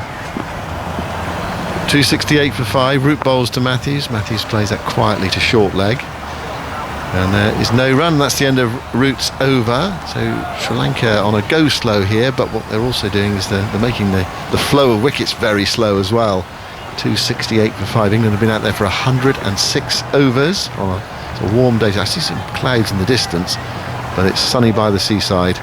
Matthews 35, Dick Weller 20, Ebbs. Yeah, I'm just thinking as well that these two do have the ability to be attacking as well, or maybe it's not the wicket for huge shots, but I think there's possibility. So I think their first port of call, knock off these 18, and they might just try and extend that lead. Andy's in the game. Angelo Matthews 5 from 51 since lunch, 6 from his last 60 balls. Joe Root's only got 1 wicket against Sri Lanka, but it was Dick Weller in Pallekele on the tour in late 2018. He had an LBW for 21 in the first innings. Well, hasn't been able to bowl to Dick Weller just yet. It's going to be another over from Mark Wood. Just remind me how many overs Wood's bowled in this spell, Andy? 2. You think in these conditions, a bowler like Wood, charge in for maximum of 4 overs, possibly only 3. Short, sharp spells. I think that's the idea, especially with the spinners doing most of the work. They've got options. How many bowlers they've used? They've actually used 7 bowlers in this innings. Dan Lawrence had a go as well. He bowled one huge pie, but he also bowled a beauty just before lunch as well. Almost the best ball of the day. That pitched and did just enough. One of the issues in the game so far, sometimes the ball has done too much when it's spun. Here is Wood bowling. Dick Weller in behind that, playing defensively towards mid-off, and there's no run. Dick Weller 20 for 39 balls. His natural inclination is to attack, but he's largely speaking reined himself in. Difficult to tell whether England's still got that fly slip fielder in there. Employed in the last over with Wood steaming into Dick Weller. Took the man back and immediately bowled an off break. Wood turns. Comes charging in to bowl to the left-handed Dick Weller. Dick Weller plays that very comfortably into the offside. There's no run. I just saw a shot there. There is no fly third man, so they've abandoned that already, Ebbs. Yeah, I was thinking. I think it was more of a double bluff. Looking back on it, like you said, he bowled the off cutter, put that out. We were thinking, what's coming? Is he going to bowl something wide and short? But actually, in the end, a little bit tight to the body. But in the end, I think it was just a little bit of a change up. Oh, he might have 4 deliveries, maybe another over, but this is where it's got to be. Wood still looking for his first wicket of the match. Bowls to Dick Weller, right on target from round the wicket, hurling the ball down. Again, it was 89 miles an hour, and Dick Weller looks as if he could have gone off for a cup of tea and come back and still played it. Seemed Slow off plenty the of time. Yeah. It's hard work for quick bowlers in these conditions. We know that. Wood walking quite slowly back to his mark. Man. Who's without the central contract, the Red Bull contract. 268 for 5. Dick Weller 20, Matthews 35. Wood goes in and bowls to Dick Weller, and Dick Weller more hurried by that one. Plays that into the onside. It's actually 1 mile an hour slower than the previous delivery, but slightly more hurried in defence. Fidgeting away out there, Dick Weller, showing the discipline that his side requires. He was out to that horrendous shot in the first innings, or horrendous ball anyway. His eyes lit up. It's a bit like any self-respecting player when you get a grotesque long hop, as he did from Bess. Clattered it straight to Sibley at backward point. Wood goes in now, bowls to Dick Weller wide of off stump. That was a tempter, and Dick Weller went for the flashing off drive and missed it. And it's through to Butler. Dick Weller's happy enough. He's got a big smile on his face. He would have done if he nicked it. Big smile. That was it was wide, but it was also the cutter, so it went even further away from the bat, and well, it hasn't had anything really to climb into for a while, so that induced him. Nearly to see Wood nearly.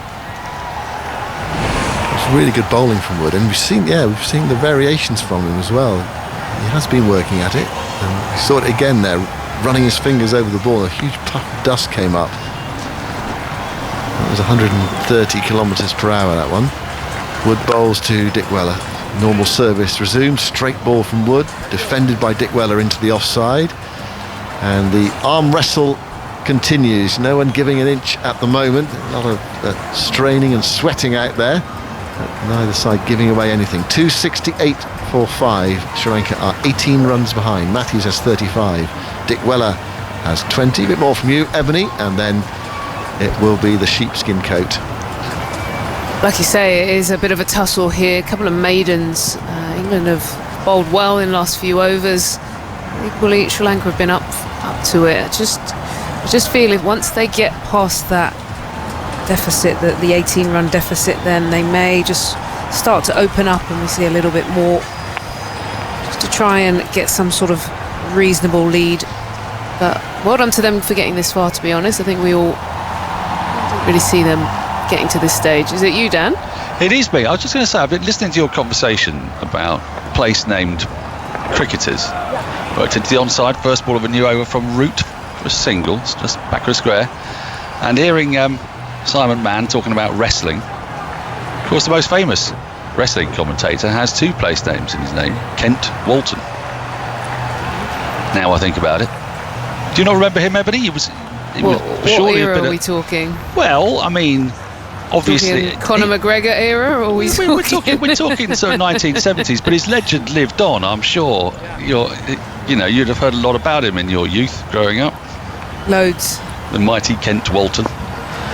Root in round the wicket, pushed it to the offside by Dick Weller, wanted a single, and there isn't one there.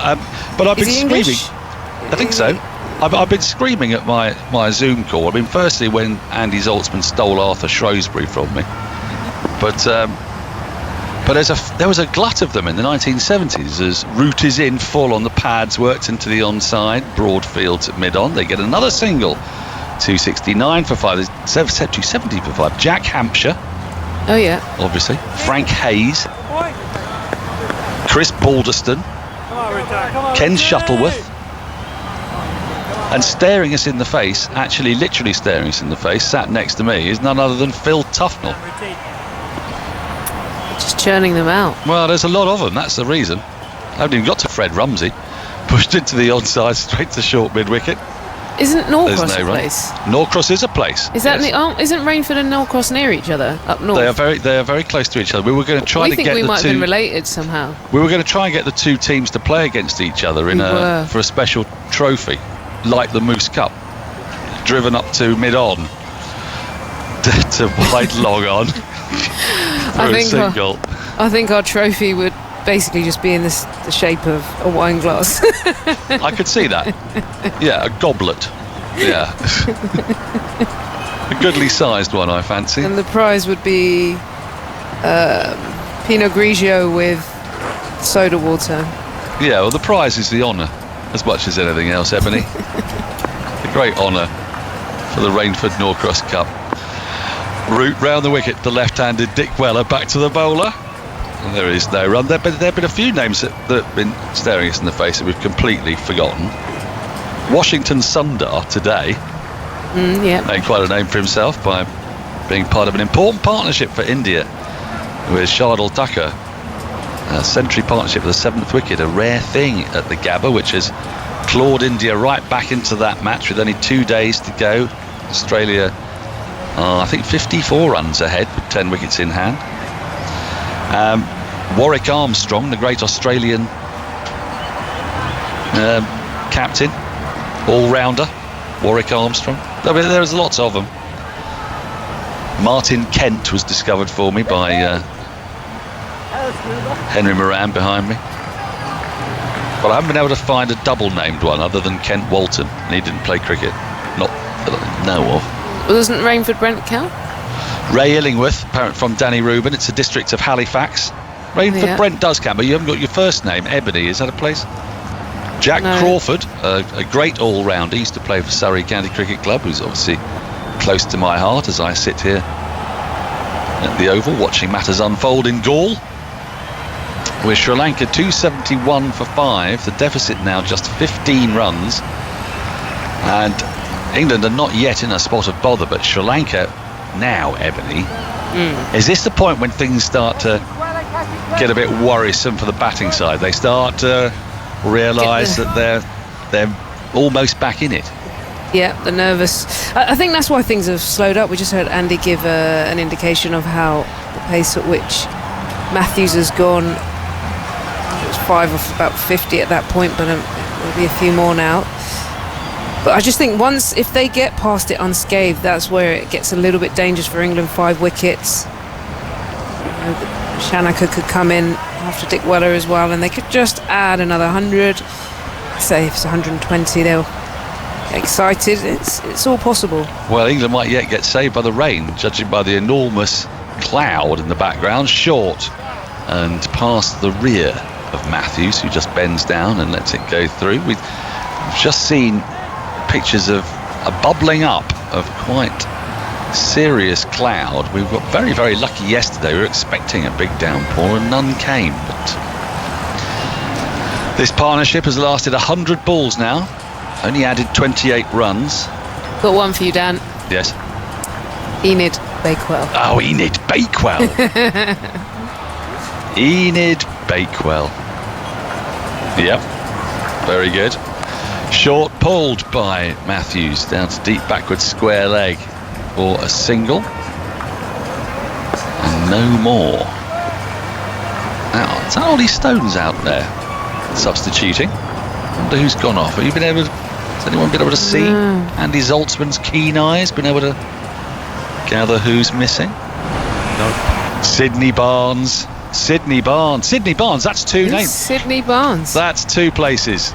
Sydney is that? and but Are you just making these people up, or are they actual people? I'm not making up the greatest England bowler of all time, Ebony. Sydney New Barnes, Zealand. 100 and, what is it, 89 wickets at 16, was it? Andy? 189 wickets in Who's Sydney Barnes? 27 tests. He took Where- 189 wickets at an average of 16. For took who? 48 wickets in a series, is that right?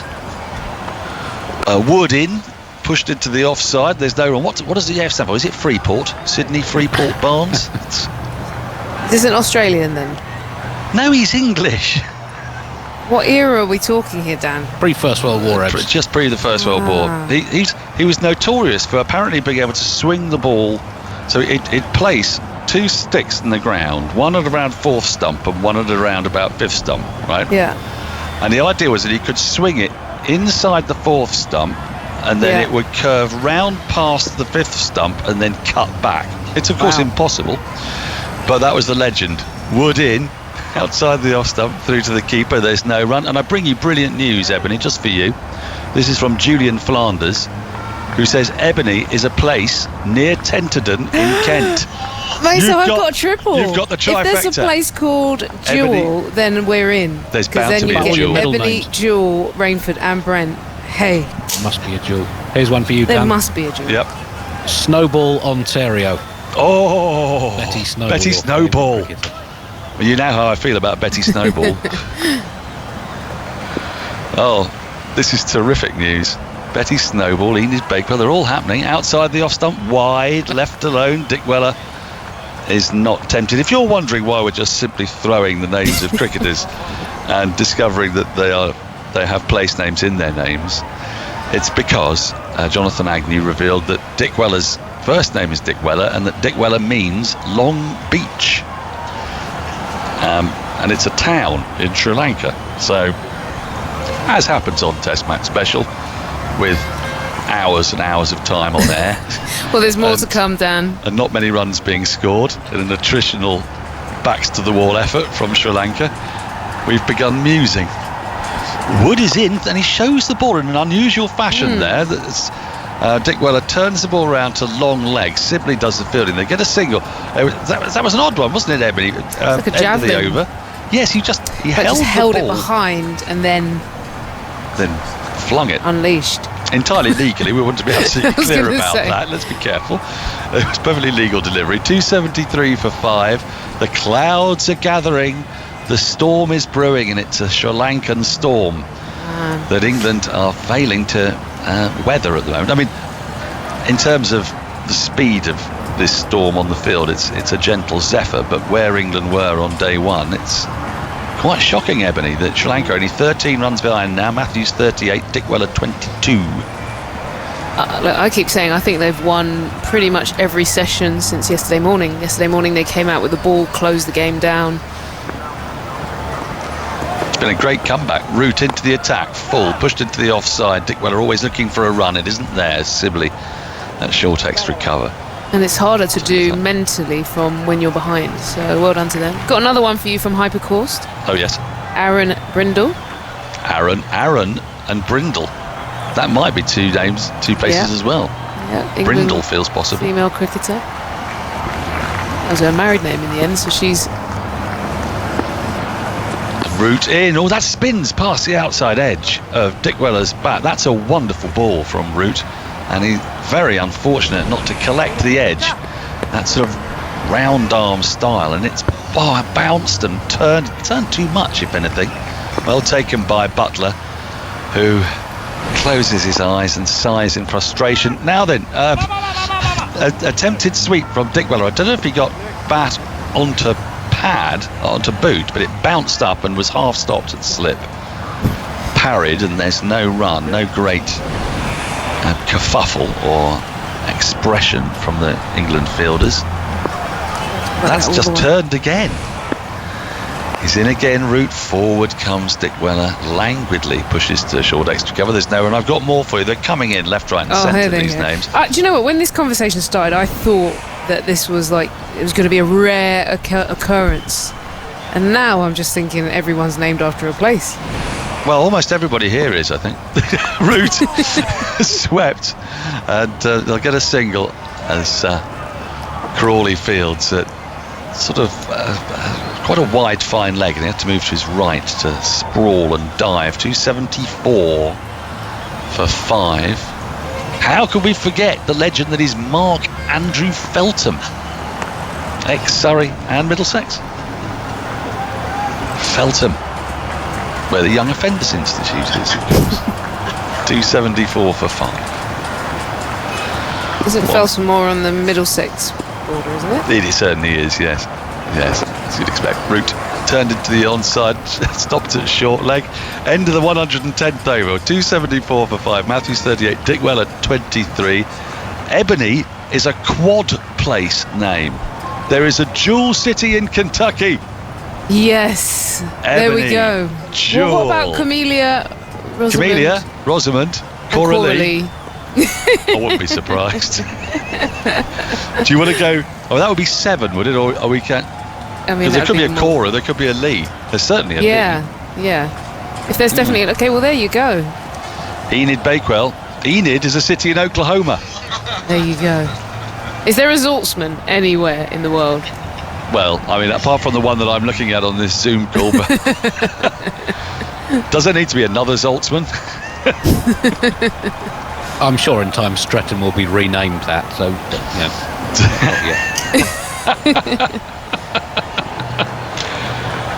Jewel, Indiana. Ebony, Jewel, Rainford, Brent. I think you're winning so far. Hey. But Enid Bakewell's not far behind. I'm liking that. 274 for 5, just 12 runs in it now. 12 runs to make England bat again. England have toiled and toiled. Their spinners haven't quite been able to find their right lengths and lines. When was the last... how long has Jack Leach been out of the attack, please, Andy? Well, since lunch, he bowled 3 of the last 6 overs before lunch. 2 spells, he bowled 1 over from one end, then switched the other end for the last 2, but hasn't bowled since lunch. So hour and 33 minutes. Yeah. Wood around the wicket, the left-handed Dick Weller, and that is left alone, and it just sort of angled away from Dick Weller, but it's too wide. 92 miles an hour.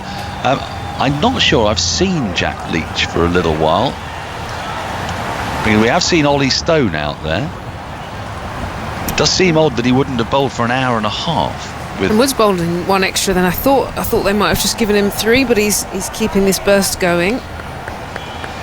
Well, he's been tight. I mean, the Sri Lankans have not got away from England in this post-lunch session, but there's a tight ring field and one slip in.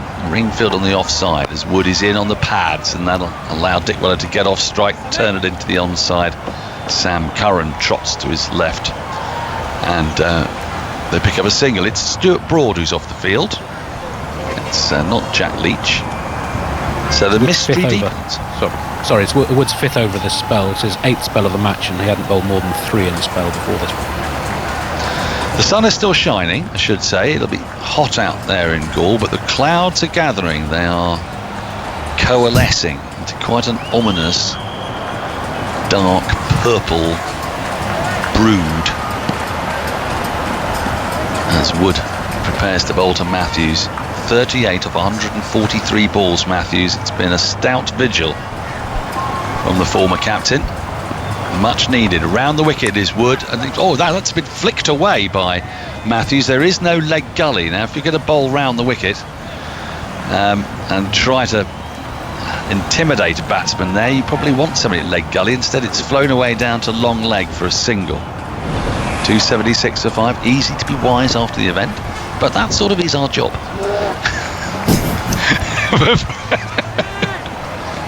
In a way. Just 10 runs the deficit now. 276 for 5.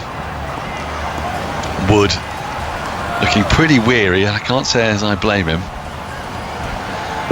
Comes in, hurtles in, round the wicket to the left-handed Dickweller, short again, and Dickweller almost as if he was leaving the ball, gets a thick under edge and guides it on the bounce to gully, and there's no run. What can England do to change this up? They seem to be just waiting in a way, or is this new plan from Woods around the wicket, a bit of hostility? Yeah, look, trying to make something happen. I think Woods bowling well. He's banging it in. At times he's bowling the cutters and they're being effective, but equally just the pitches are a fraction slow.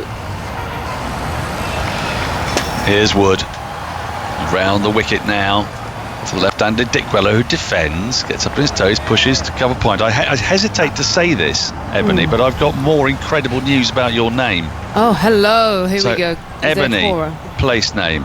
Yeah. Next name? Jewel, place name. Cora. Haven't got Cora yet. Lee. Haven't got Lee yet. Camellia. Oh, a Lee is. Yeah, there's a Lee. Camellia. Haven't found a Camellia yet. Rosamond. Rosamond is a place name. No way. So we've got. She's got a lot of names. 5 out of this is a revelation 8 to potentials. 5 out of 8 potentials. Yeah, right. Oh, there are multiple places. I just got a tweet from Hypercourse called Cora and Lee. There we go. Basically, the tough as this surprise, the number of names you have, you're sort of like a walking, talking book of the Bible, really. Wood is it. Past, off stump, left alone, through to the keeper, and there is no run. Well, isn't it 276 for 5, after 111 overs, the deficit now just 10, Matthews 39, Dickweller 24. So I'm struggling to audit all this. I hope Andy Zaltzman is keeping count. I hope in the stats chair has ticked off all the different place names that are Ebony's name. Must be on my plate, and I'm right? quite exhausted by it. We haven't even mentioned David Gower, who has an entire peninsula to himself, and I'm going to hand over, I think, to Jonathan Agnew, who looks like he's ready, waiting and keen to change the conversation. I'm sorry I started that now. That's done a whole session. Yeah. 10 runs in it. Really remarkable, isn't it? It's a horrible looking black cloud that's coming up from the south that we can see heading onto Cheers, Gaul. Mountie. Often the rain tends to come from off the sea, but it looks pretty ominous there. If nothing else, it looks as if it'll badly affect the light. The ground staff are ready. Well, all of them are there. I'm not sure. As we know, they muster scores and scores of people to come and help out. We've got Joe Root continuing for now in bowls, and Matthews turns that around the corner to short leg. So it looks as if at every chance we've got a very tense final day tomorrow. So make sure you join us. It could well be a 4:15 start again. 276 for 5. Root floats us up. It's a low full toss, clubbed away by Matthews down to mid-on. Very restrained so far, Matthews. Very responsible innings this. 40 from 146 balls. And Dickweller too has been restrained by his standards. 24 from 61. And I should think there's some fretting going on out in that England camp now, and certainly those who are stuck in the dressing room. I think it's often the worst place to be when you're watching the game and can't actually get involved in it yourself. In goes Root bowls. The left-handed Dickweller drives him through point. The man out there comes in to throw that back again. It's Sam Curran out there, who has taken 2 of the 5 wickets to have fallen. 278 for 5. Tense, Michael? Yeah, I mean, Sri Lanka have played great. They're really digging in. They're playing with great skill and application. Angelo Matthews, he likes to strike the ball, and he's playing a A real kind of old school test match grinding innings, which is exactly what his team needs. You can see that the players are certainly looking towards those clouds. Yeah, Root again, turns, flicked away, hits short leg, and then rebounds to Bess at mid-wicket. Well, once that starts, you've got to run for it, haven't you? Yeah, that looks nasty. Looks like a proper Sri Lankan downpour. Root again bowls, and Matthews takes that bottom hand off the bat handle. That just bounced a little. But he smothered it, controlled it, played away to the leg side.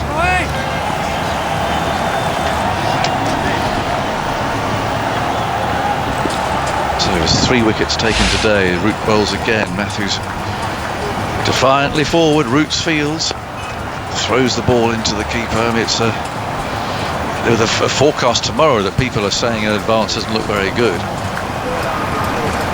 It looks as if it's possible that what looked to be possibly even a 2.5-day win for England not long ago could easily be a draw.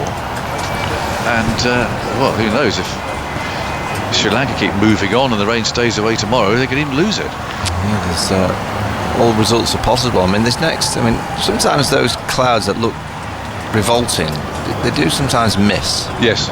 They do kind of look like it's going and suddenly disappear. I mean, on this occasion, it doesn't look like that might be the case, but that's why, the next 40 minutes, till tea, and then to get a bit more play after tea, the next 50 minutes of the game, an hour, is going to be absolutely crucial. Yeah. Well, so the sunniest place I can see at the moment, but it's the Oval, because I can see Phil Tufnell there bathed in early morning sunshine. It looks absolutely beautiful. Let's get his top off. Yeah, you can see his shadow there and everything. It looks a lovely morning over London. Jack Leach is coming back. I'm sure he'll be terribly happy with these figures as they stand at the moment. 1 for 85. It's just been that consistency, the inability or the failing to have just put 6 balls in the right place on this pitch. We heard Russell Arnold talking about it. He said he was looking for some good parts of the pitch when he did his inspection this morning and couldn't find any. It's completely crumbled. Yeah, Jack Leach here, 1 for 85. This is his time. He's got to produce some magic here for England. Yeah, he hasn't had hardly any cricket. Here it comes bowling now, and looks to turn that away into the leg side. Well, bounce that into cover. This shows if short of. Well, certainly short of match practice, he was wheeling away in the net for much of last summer, but that's nothing like bowling in a match and bowling in a situation like this in which you're suddenly expected to come in and produce the goods. 278 for 5, 8 runs in it now as Leach moves in bowls. There's a reverse sweep from Dick Weller. He misses it too. Horrendous shot. Yeah, I don't know why he does that. No, it's an horrendous shot. In the circumstance of the match, you can see the clouds coming over. Mickey Arthur going, what are you doing? Yeah, there's a man out there at deep point anyway, I assume, where he could have dragged that too. So the best he could have got is probably 1 run for it. Leach again moves in, bowls to Dick Weller, who sweeps a stump, an orthodox sweep, finds a man just behind square in the offside, at the leg side there, and there's no run. 278 for 5. Weller on 25. Yeah, it's funny now, the pressure almost switches to Sri Lanka, doesn't it? That the fact that they're going to be pretty much with England in 8 runs time, then how do they play? Do they just continue to block it? Because they'll know that they'll need some kind of lead. Leach, that spat and bounced, I think, just in front of short leg. It's just the ball they're looking for, really. But it didn't quite go to hand, this, looking at the replay. It really bounced. I tell you, he played that well, didn't he? Yeah, he did, yeah. Cool. Really did play that well. Beautiful batting. Yeah, Sri Lanka, will they play a few shots when they start to get ahead, just to try and push that lead on, just to make sure that they get a few on the board? Might offer England an opportunity or two. Leach again, another reverse sweep. This time's gone through Butler, scatters an egret, a lone egret down there, and they come back for 2. And I said, presumably they're buys, are they? Yes, they are. Butler couldn't stop that one. It's times like this, my old coach at Yorkshire, Doug Paget, he'd be shouting from the balcony, "Stop it!" Oh. Well, that shot you did. Yes, stop it. What are you doing? I mean, I'm all for the modern play and the modern game and playing those kind of, but not at this stage. He doesn't need to. No, he doesn't. Well, he doesn't need to risk anything. 280 for 5. 6 runs behind, another reverse sweep. Well, at least he's hit it this time. Well, he's got it away, but it is only for 1 run. That was really all he was ever going to get from that shot. So it's quite a high risk for the benefit. In fact, he's come back for 2 there. Lawrence had to go a bit further back. So 2 runs, 27, Matthews 40, and Sri Lanka are 4 runs behind, 282 for 5. That dark cloud, I mean, it is going to the city side, if you like. So there's a chance it could pass by. It's the light, I suppose, more than much else, except the sun at this time of day will be at the other end. It'll be coming over the fort and coming off the sea, so it shouldn't be blocking the sun out. It's a question of whether the rain comes out of there, really, and the impact that it has. I think it's some more ground staff on the move. They're not running. But look at the weather down at the Oval. I can see Tufnell. He's practicing his batting. It looks beautiful. Yeah, it's got sunshine. It's bright. Yeah, more ground staff manoeuvre themselves around to those covers. Yeah, they're not running though, are they? No, they never run. No, it's just an easy swing of the arms and going around to sort it out if necessary. But at the moment, there's still sunshine there. Yeah, he's top off down at the Oval. Tufnell soon will be. Here's Root bowling round the wicket. Matthews tucks him away into the leg side. They've taken 1. That's all they'll have as a throw. But he doesn't come in there because Sibley kept hold of the ball, trotted up to take up his position for the right-hander. 283 for 5. Trail by 3. Weller looks around the field, but we're on to settle into position. Root's bowling his 11th over. Goes again, bowls and spins away outside the off stump, taken by Butler. T will catch up with events in Brisbane, where plays finish for the day. So that's what's happening there. Here comes Root round the wicket, bowls. That's a good ball. It's brought Dick Weller forward and spun and found a thick outside edge. Ground staff all wearing masks. Become dragging on the sheets. Root floats this up, comes away. It's caught at slip, but didn't hit the bat first. 283 for 5. Just see the Sri Lankan balcony. You've got Shanaka to come. You've got Hasaranga. They can both play. Ruin's got a few test half centuries as well, I guess. So there's a little bit in the sheds for Sri Lanka as well. It's well, stuff in the shed, but it's also there's support in the shed for Matthews if he suddenly switches into Matthews mode that we know. He can play some shots. There's a sweep from Dick Weller, which will produce 1. He could still be very dangerous, as could Dick Weller, of course. Well, the wind's picking up. You can just see the flags. It looks like sponsored flags around the ground. They're certainly picking up. Of course, I don't think. I mean, we're not there. It's hard to tell, but I don't think this is going to miss Aggers. No. It's a very difficult place to predict the weather, isn't it? As I remember Kumar Sangakkara saying, all I know from my weather forecast was whenever I was a child onwards. Here's Root, a little bit of slow turn there. Matthews goes back and picks up another single in the offside. And so they trail by just 1 run now.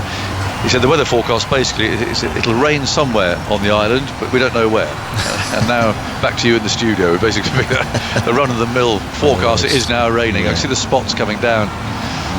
Sri Lanka are 1 behind, and they're big spots.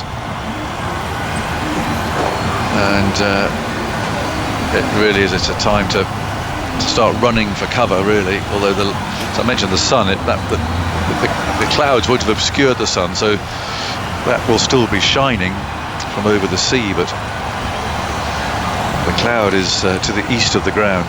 Well, they have a ground staff. He's like a captain, isn't he? That directs them on. He's got civvies on. He's got his nice trousers, a nice white shirt, nice white mask. He's got his umbrella, and he'll direct all the ground staff into the positions. And he was just doing so then, wasn't he? He was like a captain setting his field. He looks a very important man. Yeah, he is. He's got an umbrella. He is. 285 for 5. The sun's still shining on Jack Leach. 1 for 87. It goes in round the wicket, bowls. Matthews goes back. Well, that goes through Butler, and this will certainly take Sri Lanka into the territory of making England bat again. They lead by 3. Under edge, I think it came off the bottom edge of the bat. Kept low. It wasn't that short actually. Misread the length. Yeah. Didn't bounce. Yeah, through the legs. A nutmeg. Yeah. Under edge through the legs of Butler. Yeah, Sri Lanka in front. It was too short again, though, wasn't it? Yeah, just like the too short. There just doesn't seem to be enough on it, Aggers. Jack's best ball doesn't seem to be an incredibly good ball, if you know what I mean. There doesn't seem to be a lot of dip and a lot of revolutions on the ball. These two put on 46 now. Leach bowls for Matthews, picks up another one. Pushing it into the offside. The lead goes up to 4. It is tough. It's tough for Leach to come back after so long and play a test match with the expectation as it is. But at the moment, the spinners, I suspect, with a frustrated Root I'm looking at now on the screen, because he hasn't been able to have the close fielders that he'd have wanted. There hasn't been the pressure created that England needed. Leach bowls. There's a sweep from Dick Weller down to backwards square leg. Another run.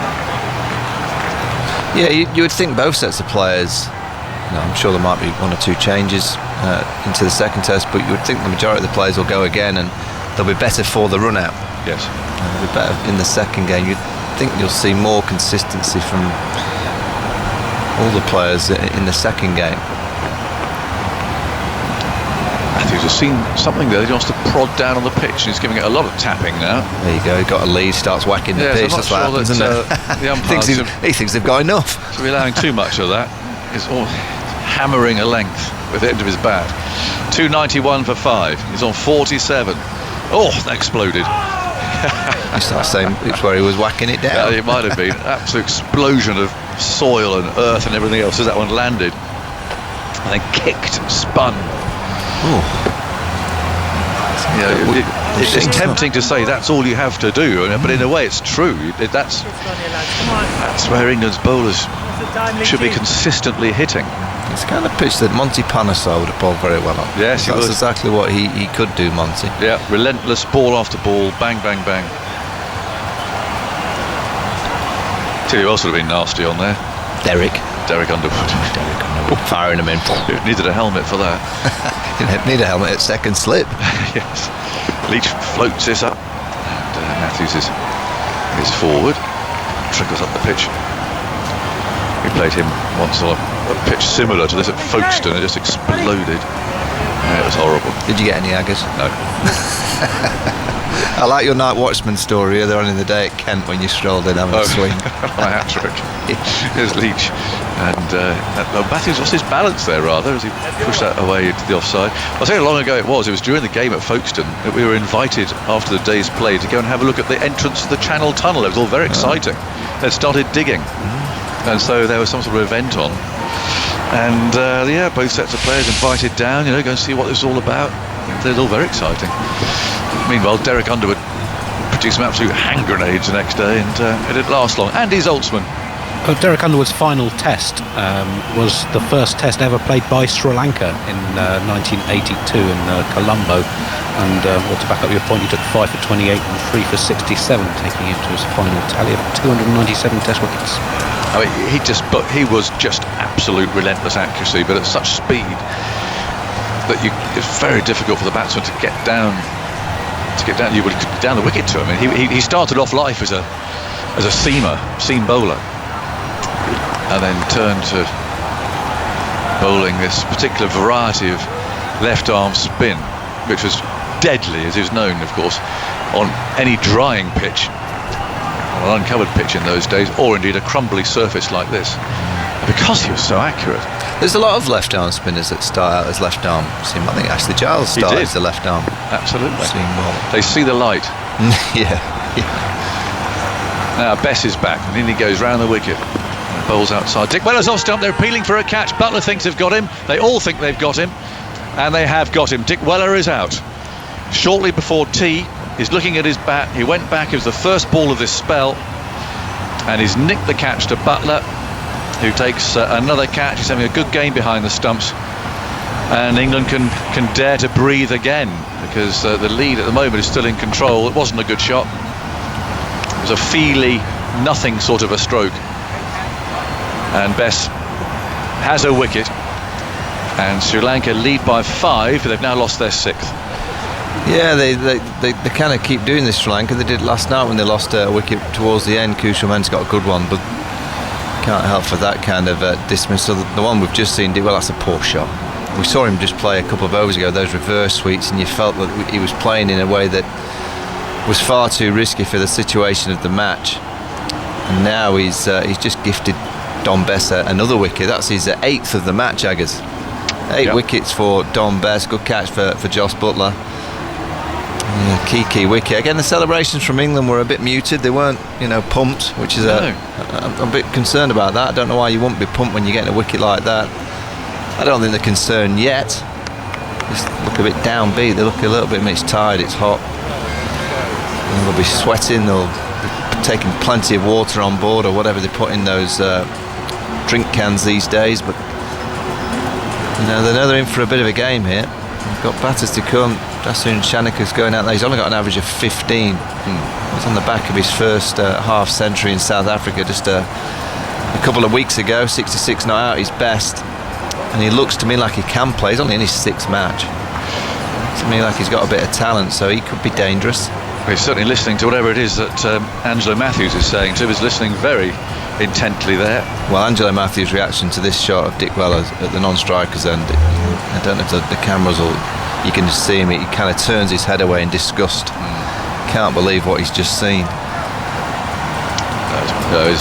There you go. Very disappointing. They play well together, and they knew they had England there. Really worried. There's still a lot to do, but well, there's more smiles around there now than there were 5 minutes ago. Chipping away. Dom Bess's 3rd spell of the day, and he's taken a wicket in the first over each time. Well, he bowls the first ball to Shanaka, and that's turned to short leg. What's that again? You're a bit rushed there, Andy. Say it again. Sorry, I was beaten by the TV pictures. I know. It's his 3rd spell of the day, and he's taken a wicket in the first over of each of those 3 spells. He goes again. Bowls as a sweep, sends the ball away down to deep backwards square leg. He got a wicket with his first over of the match as well, didn't he? The reverse sweep, Pereira. Graham Swan had a great knack of getting a wicket in his first over. Yes, he did. If I remember rightly. Yeah, he took a wicket in the first over of 2 of his 3 spells in the first innings. And he's now taken 8 wickets in the match. Comes this after this ball. Goes Bess, bowls, flatter one on the leg stump, but Matthews again can easily work that into a gap on the leg side. The lead goes up to 7. It's as many wickets as he took in 6 tests last summer. It was quite rain affected, so he didn't bowl that much, but 8 wickets, average well over 50 in the summer, so already 8 in the first test of winter. Bess again strides in. His bowling to the right hand is Shanaka, who clips that away with the spin. It was a positive shot. Picks up 1 down to Lawrence at long on. Yeah, that's a new thing of the modern game. You've got a player, Shanaka, in his 6th test. He comes out there and he kind of just plays a very conventional strike with the use of the hands, hitting with the spin to mid-on, and mid-on's on the boundary. And the kind of squeeze of the new player in the modern era doesn't seem to be there. Bess bowls, Matthews tucks him to mid-wicket. It means that Shanaka will be on strike for the start of the next over. So England have another wicket. Sri Lanka are 6 down. They are in the lead, but at the moment it's only 8. And much surely depends on Angelo Matthews, who's on 48, and the support that he can get from the others. Dom Bess has now taken 3 for 77. We're heading towards tea, which is 15 minutes away. And after words from Michael Vaughan, or indeed not necessarily so, I can hand straight to Simon Menn. Thank you, Jonathan. 294 for 6, and that weather that's around the ground is almost as if there's a force field that's preventing it coming over the ground at the moment. Really angry clouds in the distance. You feel as if that landed on the Gaul International Stadium. That could be it for the day. It's so black there in the distance, but so far it's stayed away from the ground. If we won 2 spots, I don't want to tempt fate, but on we go. Shanaka on 2, Leach 1 for 93 from his 31 overs. Goes in now, bowls to Shanaka, very low full toss in actual fact. It's driven up towards mid-on as a half a save, a diving fielder, and it's chased back by Curran towards the long on boundary, and Shanaka comes back for 2, doubles his score. It's Broad there diving away to his left, just got enough on it to prevent it going for 4. But not a great delivery from Leach, low full toss to Shanaka. Looks like he's come out in a busy mindset, Shanaka. Yeah. Let's have a look at his batting figures. Waits. And Leach goes in and bowls. Oh, he's bowled him! He's bowled him! He's yorked him. It was a looping delivery, dipped on Shanaka, who came down the pitch, and he's been bowled. And Shanaka's on his way for 4, and Leach joins in, and England have picked up 2 quick wickets. And now it seems they are advancing towards victory. Yeah, inside two overs, the game's just completely turned. Just York, Shanaka just misses it, just plays over the top of it. Great delight for Jack Leach. Just going to say, it's not been often that you've seen Leach get hit down the ground. You know, everything's been square of the wicket, either sweeps or kind of cut shots. And I'd much prefer, even though that full toss before looked a bad ball, I'd much prefer him to err on that side rather than short, because there's nothing obviously for short, but you know, we haven't seen the Sri Lankan batters drive to mid-off often enough. They haven't had to, because they've just waited and waited for that cut shot. So on this kind of wicket, we heard Russell Arnold last night on the podcast saying, oh, England just bowled too short. They haven't made Sri Lanka hit down the ground often enough. They've just released the pressure with a short ball or 2 every single over. That's good stuff from Jack Leach. It'll give him a confidence boost, you would hope. Now Hasaranga, he likes to play a few shots. Now this is going to be fun, because Sri Lanka have got that decision to make. Do they try and kind of grind England down and produce a partnership of attrition, or do they go, well, wait a minute, we've got to get a lead here. We've only got 10 on the board, we're 10 for 7, and we're going to need at least 120, you would think, and the best way to do that might be to play a few shots, be a bit more aggressive, but by doing so it's going to create an opportunity for England as well. So Sri Lanka have got a decision to make, particularly Matthews. Does he carry on, or does he go, right, Headingley 2014, he suddenly exploded into life? Will he do the same here? Yeah, they were a few more ahead there, weren't they, at Headingley? Yeah. 170 with 3 wickets left. Ended up setting a huge target to win the game. Ended up batting out for a draw, trying to bat out for a draw. So effectively 10 for 7 then. And we've got over 10 minutes to go until tea. There's Hasaranga, who's been watching on, wondering whether he was going to get his opportunity today. Suddenly he's out there after 2 quick wickets. He waits now for Leach. Oh, it's very nearly a catch to silly point. Leach pitched it on leg stump. It turned, bounced a bit, and a stabbing defensive shot, just fractionally short of Crawley in that silly point area. And I felt this throughout. It's not easy for the new player coming in. Having a look at that, yeah, short. Yeah, fractionally short. It wasn't a catch. Here's Leach bowling, and forward goes Hasaranga, plays defensively to silly point, and there's no run. So about 20 minutes ago, England were really fretting. They could see the rain building up. They're thinking, goodness me, if that lands, it's got any more play today, possibly. Sri Lanka were 5 down, and then suddenly 2 quick wickets has bought themselves some time. If you look at the game, I mean, as Leach bowls, and Hasaranga goes back and guides it towards point, and there's no run. We're not even at tea on the 4th day. Sri Lanka effectively 10 for 7. I mean, it's a no-brainer, isn't it, in terms of where the game's going? And the only thing you feel that can save Sri Lanka now is the weather, combination of weather and some remarkable resistance. Hasaranga drives towards mid-off. Curran is there. Sends in the return, no run. You're in Headingley 81 territory, aren't you? Trying to pull this off. Yeah, that's where we are now. Yeah, it's England's surely from this position. I mean, they might have a partnership, but chasing 60 or 70, surely you win the game quite comfortably. But 20 minutes ago, it was looking like that Dick Weller-Matthews partnership was really threatening England.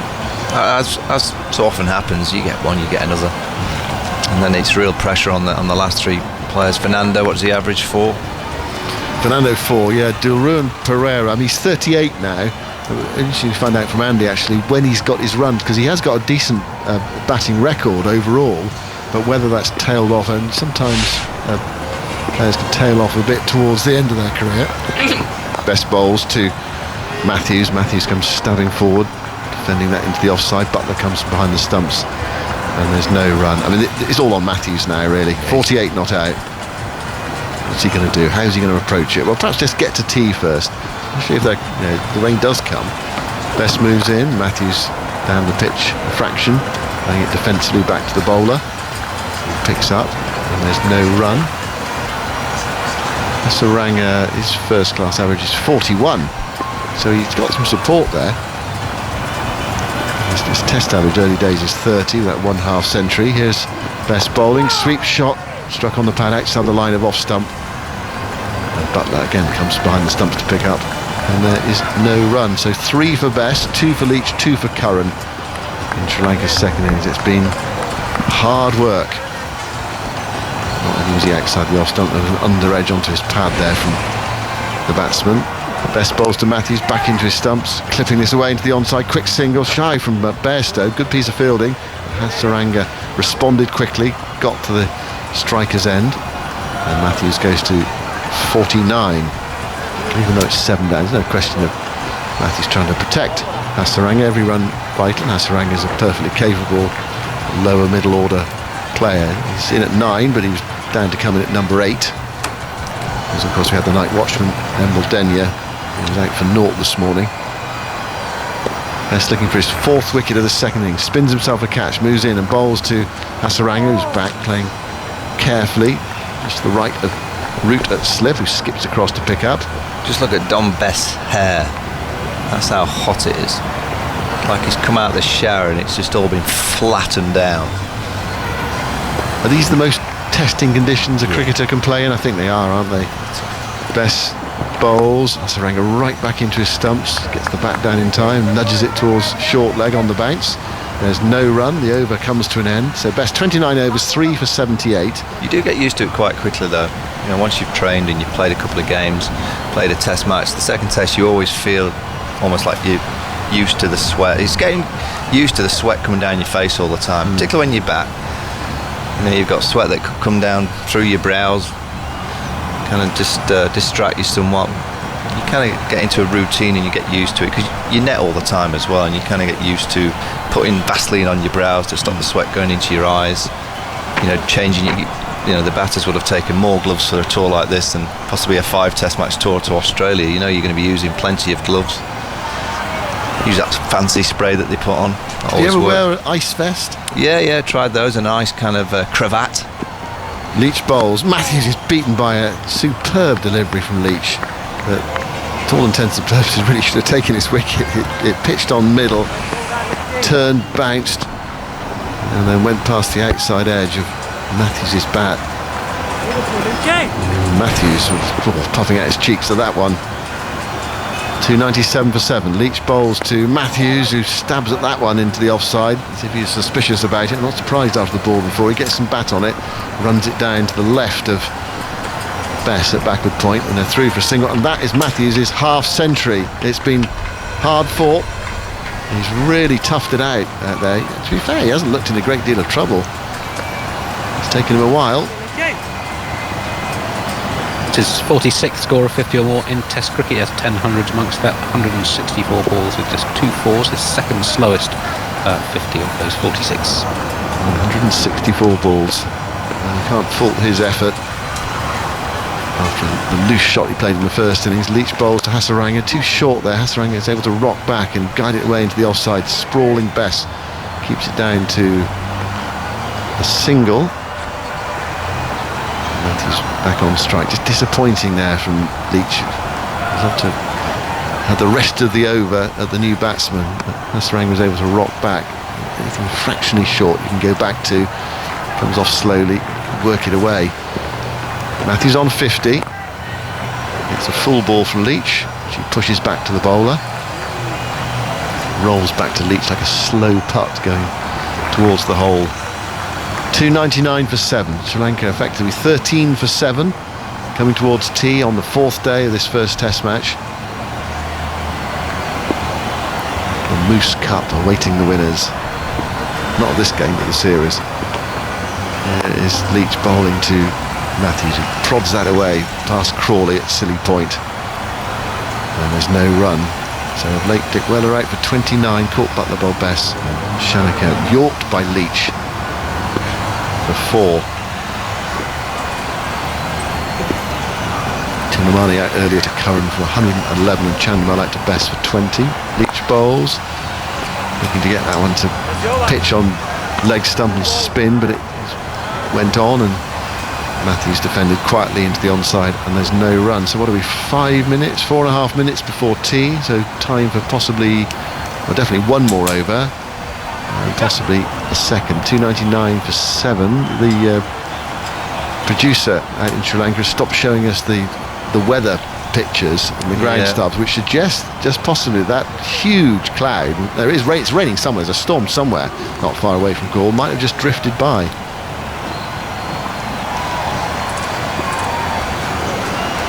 You asked about Dilruwan Pereira's batting. Averages 18 overall in Test cricket. This is his 42nd Test. He had 6 half-centuries in his first 22 matches, an average of 21.7. New over from Best. First ball is driven up towards the long on boundary. Lawrence is there. It's a single. I can't understand that. You've got Hasaranga who's just come out there. Surely you want to bowl an over to Hasaranga. Definitely. Just an easy one down the ground. What are England concerned about? If he hits one over the top, well, he's taking a risk. It's a risk on a pitch like this as well. You've only got a few in front of you. Surely you want to be bowling the over to Hasaranga. We'll be back with those Pereira stats in a moment. Andy, I've spoken about the weather. I just wonder whether there are a few spots of rain out there at the moment. Matthews is taking his time out to do his boot up. Go on, Andy, fill your boots. Since those first 22 tests, we had 6 half-centuries. No more half-centuries, and an average of just 14. That's dating back to November 2017. So his batting has declined significantly. Yeah, well, he's the next man in. Pereira and then Fernando. That's it for Sri Lanka. Matthews, I think he's got his eye on the tea interval. What do you reckon he's after? So I want a nice butty or something. I think he wants some rehydration. 167 balls for his 50. Yeah. Tremendous effort. 300 for 7. That single to Hasaranga. The lead is 14. Best bowls to Matthews, and that one spits, and their heads off for a single. Could be a run out here. Matthews gets back. The throw came over the bails to Butler, who whipped them off. And Matthews there was sent back by Hasaranga. Got back just in time. It was a good delivery from Bess. It turned and bounced, took the glove. There's no one in that leg slip area. It would have been a catch to leg slip if there'd been one. And then the throw was fired in by Leach. Matthews had to give it the dive there to get back. How many players in the past do you think would have saved themselves with dives? It's a thing that you didn't used to see back in the day. Here is Best bowling. Sweep shot, shout for LBW. Umpire unimpressed. He thought about it. I'm not sure this is out, I think it turned too much. England have got 2 reviews left. They're going for it. What was your initial reaction to that? Yeah, I think you're right. I think it hits just in line. TV umpire director, we have a clear review for because of the angle and the sharp spin. You would think it'll be hitting the legs, it's a fair missing that leg stump. But start with front on spin vision, please. I'm not sure about this. Didn't look right, did it? No, it didn't. You have to have feel sometimes. Let's have a look at the replay. Okay. I'm not convinced by this at all. Certainly no bat. The technology will decide, not us. Or we go to Aldridge just to confirm if there's any bet. Yeah, Aldridge. This is Hannibal, isn't it? Yep. Aldridge coming. I can understand why England went for the appeal, but I'm not sure about the review.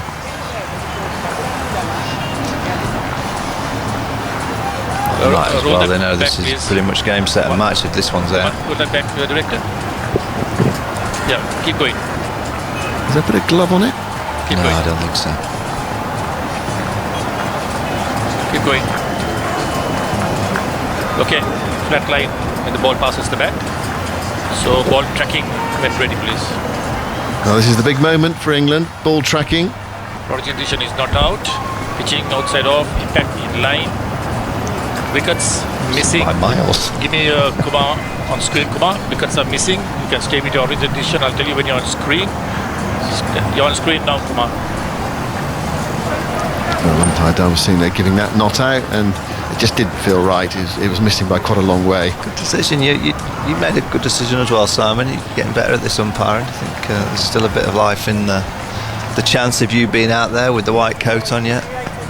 Got a good one. Was it yesterday you got one right? That's very kind of you. Well, you're doing well. Yeah, I think you'd be a good umpire. I think you've got the right kind of demeanour. I think you're perfect. You might get bored at square leg though. That's more an issue. Yeah. 300 for 7. Here's Best bowling to Matthews, who clips that into the onside. Diving save by Best at mid-on. Prevents Matthews from taking the single. It might just be useful here to bottle Matthews up for 2 balls before tea to make sure that Hasaranga faces the first over after tea. That review means this will be the last over. Best spins himself a catch. England would love to get Matthews out just before the interval. He goes back and brushes this away and gets a single. There we go. He's going to have the bowling straight after tea. Hasaranga 1 ball to face before the interval. 15 for 7 effectively, Sri Lanka. It is gloomy. There's rain around, but mercifully for the last 40 minutes or so with that rain threatening, it's stayed away, and England have picked up 2 valuable wickets. Best 3 for 80. Last ball before tea, last ball of the afternoon session, goes in and bowls to Hasaranga, who's back into his stumps, and he nudges it away, so he will be on strike the first over after tea with lots of gaps in the field. Just working away for a single. So Hasaranga has 3. Matthews, who's batted throughout that afternoon session, is on 51. It's 302 for 7. Root smiling as he walks off. It's been a frustrating day for England, but they can see a bit of light now. I can see a few drops of rain falling. It's just a question of how much we're going to get, how much play we're going to get in the rest of the day's play. But they've done enough today that if there's a reasonable amount of play tomorrow, we're going to get a positive result in the game. Yeah, you feel so. I think England will be delighted with that session. And you actually look at the whole session, I thought they did well at the start of it by just squeezing Sri Lanka in terms of the run flow. They got the wicket of Chandimal and then Broad bowled a brilliant spell of just saying, right, you're not getting any runs, and it just dried the runs. Before lunch, Sri Lanka was scoring too quickly, and England just kind of went back to the basics. Right, just don't let them score. And if you look at that session, 29 overs, 3 wickets for 60, so a really, really good session. That's the first session England have won in the past 2 days. They lost every session yesterday, lost the first session this morning, and now they've won. And I just felt Sri Lanka couldn't afford to lose another session. So you would think, I mean, there's a bit of work to do yet, but you would think that that session should possibly push England towards that, making sure that they go 1-0 up in the series. That they shouldn't lose from this position, so no. Right, so 302 for 7 at tea. Matthews and Hasaranga there. Bess has taken 3, Curran 2, Leach 2, and Tilamani made 111, and Matthews is there, 51 not out.